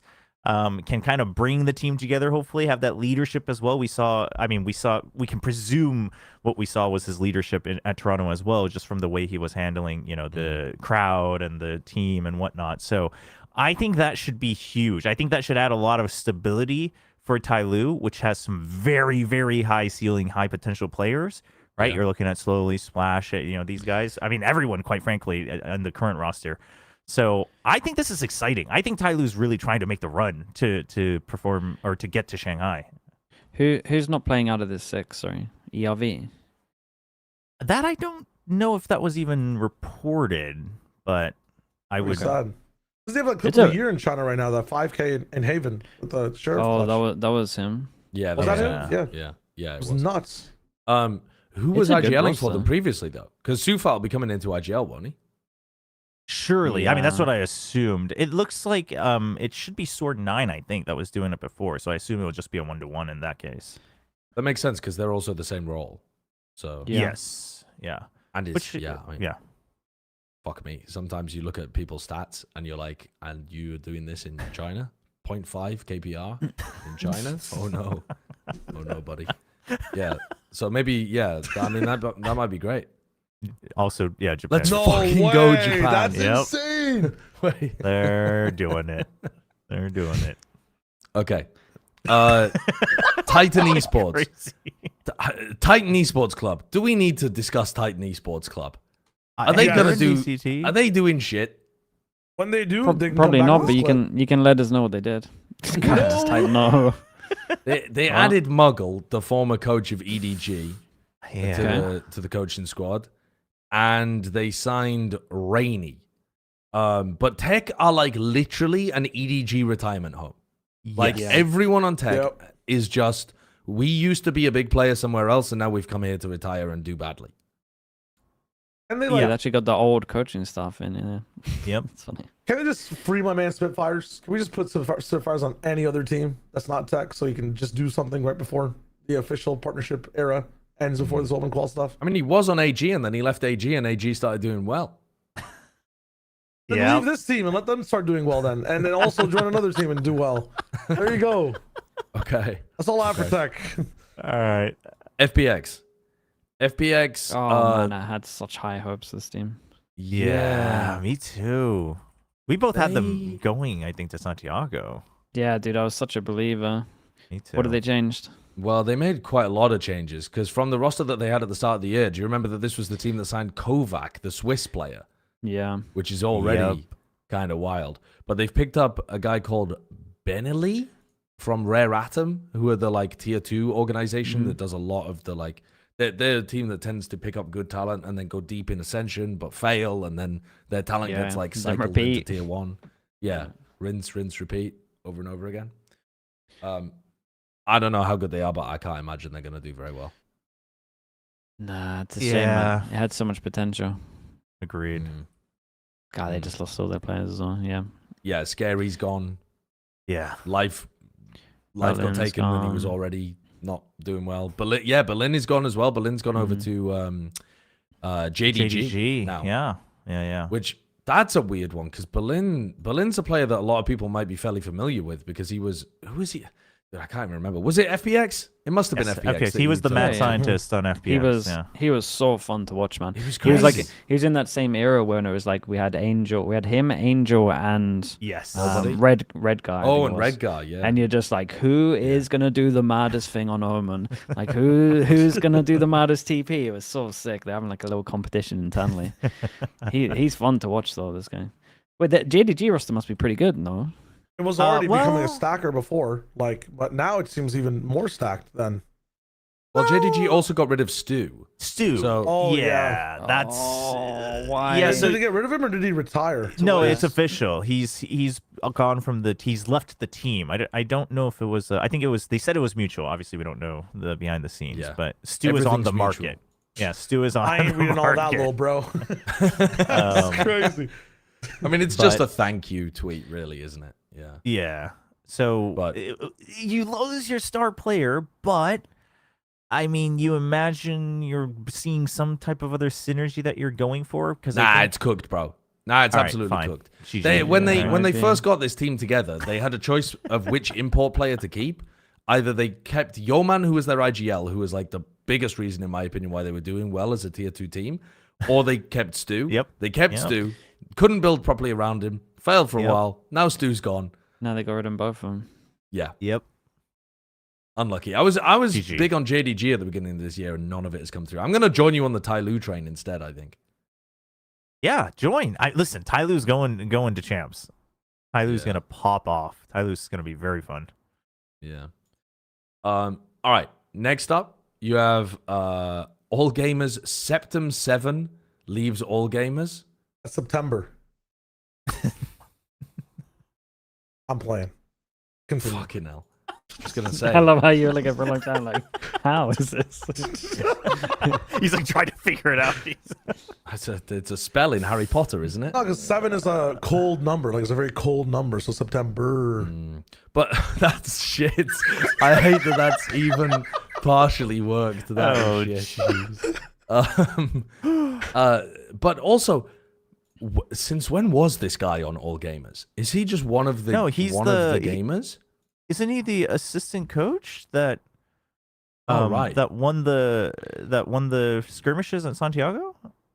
Oh, is he? Right. Because I was thinking to myself, I don't even recognize the name. Wait, did he even? Wait, where? Oh no, I can't remember. Yeah, I think Imagine so. just announcing someone who's not a part of your team that they're leaving. Like, just randomly. I mean, the Plat Chat, translation of the sorry. article says David Beckham's leaving the Plat Chat roster, guys. I apologize. He's just no longer going to be on the show anymore. Sorry to see him go. I mean, that's what crazy. we did one episode with Finesse. We were like, sorry, Finesse isn't here. You guys might not know. He was even going to be here, but he's not here. From behind the scenes tactical setup to on-stage competition, Septum 7 has always accompanied the team's preparation and competition with extreme focus and responsibility. Right. So he was the one who was the assistant coach, and then he started playing again. He used to play back in the day as a pro. Then he went assistant coach for AG, won some skirmishes, and then he said, well, I don't know if he said it, but he put himself on the stage. He started playing and presumably IGLing, and then now he's gone. He wasn't the guy with the alias washing machine, though, was he? Because one of the Chinese coaches was called Washing Machine, and he played for a while. He subbed himself into the main roster, and every time he beat somebody, they had just been cleaned by the washing machine. It was fucking incredible. It was actually amazing. This was a narrative from last year in China when I That's was sick. watching some of their group stage games. It was so good. I can't remember what his name, because No, obviously yeah. he doesn't literally have the English name Washing Machine. It's that his name translates to Washing Machine. But the AG manager, yeah, but like we're talking about one of the AG managers. It wasn't the same guy though, was it? I Dude, don't know. Maybe it was. I don't know. Some other team maybe. needs a guy called Dryer, and we might have like the fucking craziest narrative of all time. Holy. Oh yeah, the chat's found it.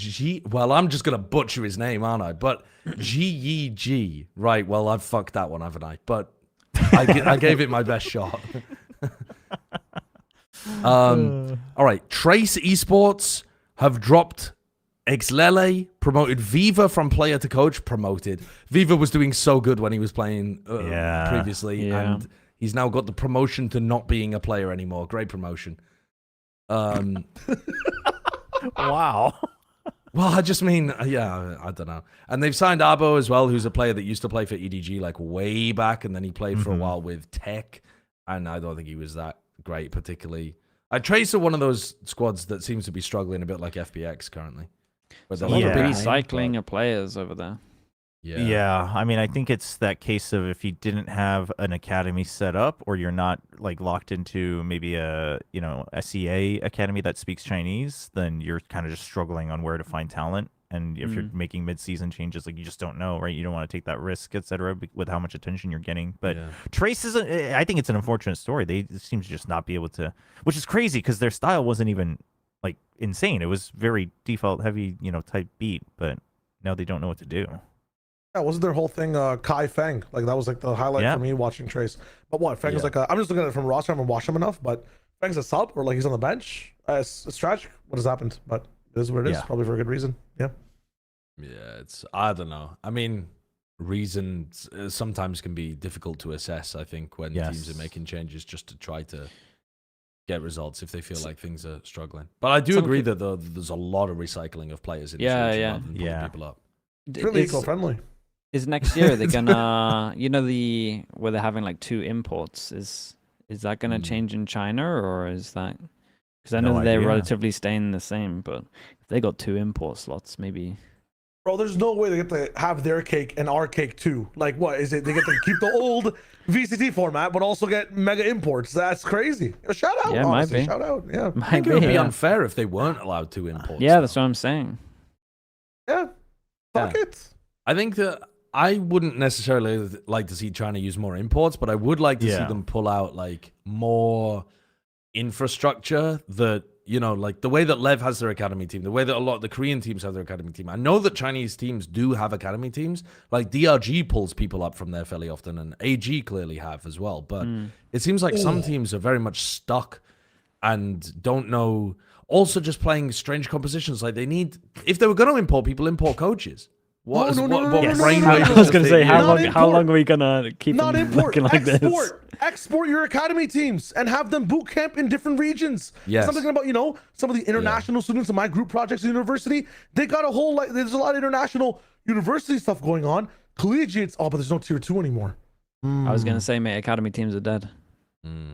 But you should before big tournaments, you should be boot camping heavy outside of China. Yes. Yeah. They really need to be doing that. What All if right. you just had another? Never mind. It's too much. There's We're not trying to. I see something though. Well, I mean, next year maybe they'll be really good. The final piece of news was just that Nova has a new head coach as well. Nova are a team that are doing like pretty decent. Like they're definitely one of the teams that is punching, has chances of being able to make it deep in one of these situations. They actually had quite a poor group stage previously, but they've got talent on the roster, and they definitely could do something with it. Like Gen.G and Azir, I think in particular have been decent before on like Senti Duelist Flex and then on Smokes. But yeah, new head coach over there. Well, it's their old head coach. He's returning. I don't know what happened, but Good, more recycling. yes. Good. Fresh old ideas. That's what'll help. Get Sliggy back to liquid. He can fix There it. you go. Before we do our most important segment, let's see if we can beat that fucking game on Let's Extreme. do it. On Extreme? Let's do it. Oh my god. All right. Let's finish out the episode with a little bit of amusement, a little fun video game, 30.gg. This is what you're getting in the off-season Plat Chat episodes now. We're just going to play Wordle. Just this for Just 3 web hours games. Yeah. until we win all 3. Yeah. Okay, can we do a different... What if we played What's in a different China? region? Surely in Well, in China. China, I think it'll be easier to make it out of. Yeah. No, we need it extreme. We should go to Americas or Pacific. The hardest it Yeah, can be. America's Oh, the okay. Pacific. Well, Yeah. great question, Sliggy. Which one is harder, Americas or Pacific? Right now, that's close, man. Maybe Americas with more teams that can do it. America's- I'm okay to yield for now. Given Okay. given how things went at London. All right. Should we... Standard I feel or like- double duel? I think double duelist gives you the better chance of success Sure. because Okay. you got cracked players on duelist. Yeah. Here we go. It's Let's go for it. blind. Roll All it. right. Let's go. Ooh, 26.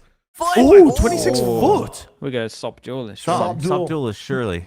We don't get to know their ratings though, so we don't get to know how good they are. But their ratings, I'm thinking of naTz, and his rating was so low that I think it's done it only through the I don't think it includes like Masters, and it only includes regional play, and I don't think Sop had the best regional play. No. He popped off at Masters is really what it is. No, Is Yetu be a better shout? I think Yetu Sentinels had the best regional play, did he not? Really? I thought Sop still played... No, he played Because fine. Foot He had just that like didn't, almost undefeated season too in the regular stage, so their stats must be pretty good. Yeah, because Foot kind of blasted through the beginning. portion no, of they it. did. Oh no, yeah, he's right. Okay. But All right, let's go you with might Foot. be right that Yetu was good, but I think Sop's stats were also really good. Okay, but the real question is will we have a harder time finding another Sentinel versus, We'll more find a dual- God more pop- Senti. I know we'll find a God Senti better than Yetu. Sure, and we got double duelists anyway, so Yeah, let's go for it. Balance Let's out. go. That's true. Yeah, double duelist. All right. All right, Roll I like team. Sop.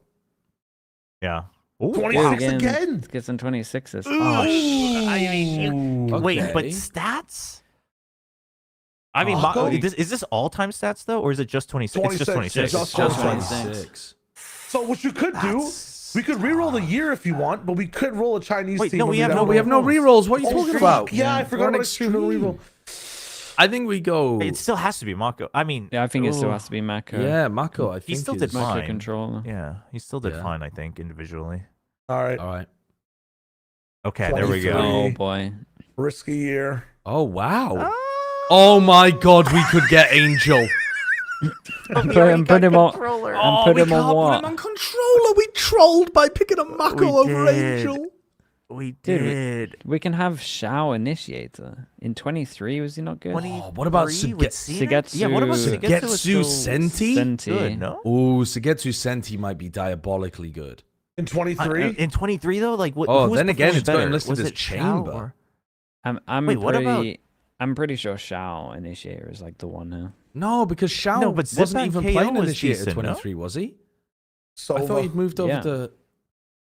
He was starting to flex more, is what it is. I would think. trust the Shao pick over the Sugetsu pick on this one. I still think there's some Sentinel coming at some Wasn't point. wait, no, he- 23 the Shao year that was Shao still- swapped to Smokes?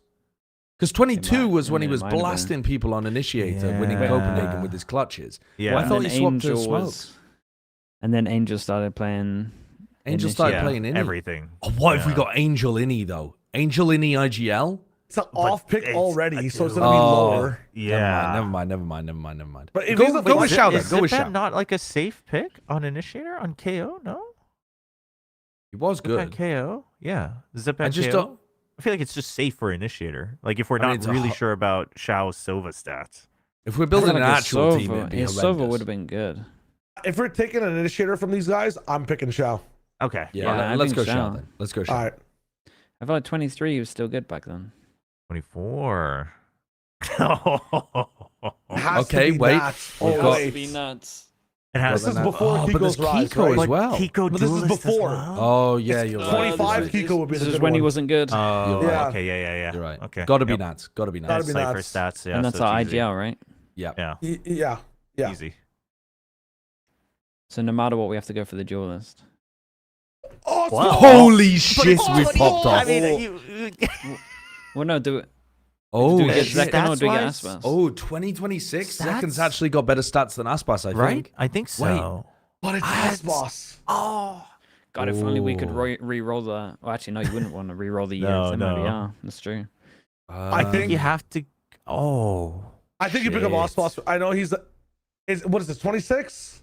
Yeah, but the stats, I think Zekon is better over. Wait, what agent do they have though? That's the stat we're taking, right? What agent are they listed as? Yoru versus. Oh. Yeah, what is it? It's Yoru and It's Yoru versus Aspas's Jet. Then surely it's just Aspas, no? I don't know how I mean, the Zekon's Yoru Aspas stats Jet were. is good. I mean, in the sense that like even when he's been losing a bit, he's been getting incredible results on it. If it's stats I mean, based, stage 1 was rough though. if it's stats based, I mean, the guy plays for the stats. For the no? Like, you gotta trust. All right, let's go for Let's the go with goal. Aspas. I mean, Yeah. we've built a banging team here. No, it's It's it's actually good. Yeah. It's better than our last Yeah. one. We're playing Coaches, double though. Jet. Ooh. Oh, wait, I missed it. No, Oh, there we go. Not sure Okay. about our code. Yeah. Papa Smurf and FX. Okay. Okay. Oh, Wow. Oh, we're doing all right. We're doing all right. We're doing all right, What do guys. you mean we're doing all right? We kept. What do you mean we're qualifying? Oh, Oh. no. Star player Fuck. Mako though. All right, what do we have across the board points wise? The NATz. That Wait, was a if we 69 no, cent. if we make him What? an IGL, does NATz is a his number go lower? it doesn't. that What no. have they done to my boy? That's In crazy. 24. Was he really that bad in 2024? I mean, he Wait. did have a dip year at 1 year. Was it that one? Yeah, Where he didn't qualify did. to anything. Yeah, it was 24, wasn't it? Nah, that's tragic though, man. This roster was so much better than fucking 8th at champs or whatever we made. This is bullshit. Run it back next year. We got this. Ah, that's Yeah. fucked up, man. That was a good fun, roster. though. That was a better than our last roster, and we won champs with that roster. Dude, Shao was high, man. That was 90. 90. That was Crazy, high, man. yeah. Yeah. Still lost. Tragic. NT. It's a good site though. I like it. Yeah, We it's lost fun. our Wolf. It's a good one. So We're so Okay. specific as well, or Americans, to be fair. It was kind of harder to get yeah, out which was a tough region. of. Okay, let's go into our most important segment to close out the episode. It's Wyatt's Weekly Award. Oh, sorry, didn't see you there. It's the Guards' very good, great game for award. I'll be honest, I think that's better with no audio. Maybe the people had the audio, we didn't. The Wyatt's Weekly Award this week. I want to give the award personally to all the people putting out reports around the Valorant scene. Appreciate these people, such as Tanmay Wulu, Alejandro Gomez from Sheep Esports, who we've brought up a number of times. Chicken Joe, Jenna Pell from VLR. We had Ari's tweets up earlier, and Jobra, he listened to you. He was listening. You said just fucking tweet it, bro, and he just fucking tweeted it, bro. So, you know, standards of journalism, Jobra's bringing them up at all times. So Yeah, step by step. We'll get there. yeah, step by step, brick by brick. So shout out to all of those people, and also a shout out to Neil Zenio, who's recovering from an injury and won't be able to be, I think, with his players at the moment because he's ruptured his ACL and torn his meniscus in his knee. Old man injury is brutal. So wishing the best of Neil on that one. Tried to play some sports. Do you know what sport he was trying to play? See, I can't remember if I'm confusing him with one of my other old mates, but he definitely, one of them injured themselves in badminton and one of them injured themselves in football. I want to say he was the football one, but I'm not entirely sure. He strikes me as more of a football bloke than a badminton bloke. Yeah. But, Honestly, it could have been him for both. yeah. Just injures one limb at a time. Yeah, I think it might have been just doubling down on it. Yeah, it might have been him on both. Yeah. Yeah. Could be. And then also Adverso's retired after a 6-year-long career of, you know, representing people like, I think he was part of Leviathan when he first popped onto the scene, I believe. I think he was their very original IGL before King had even taken over the IGLing role, and then has played for Crew and been around the LATAM scene for a long time. So, shout out to Adverso as well. He's had a very long career, really. Yeah. There we are.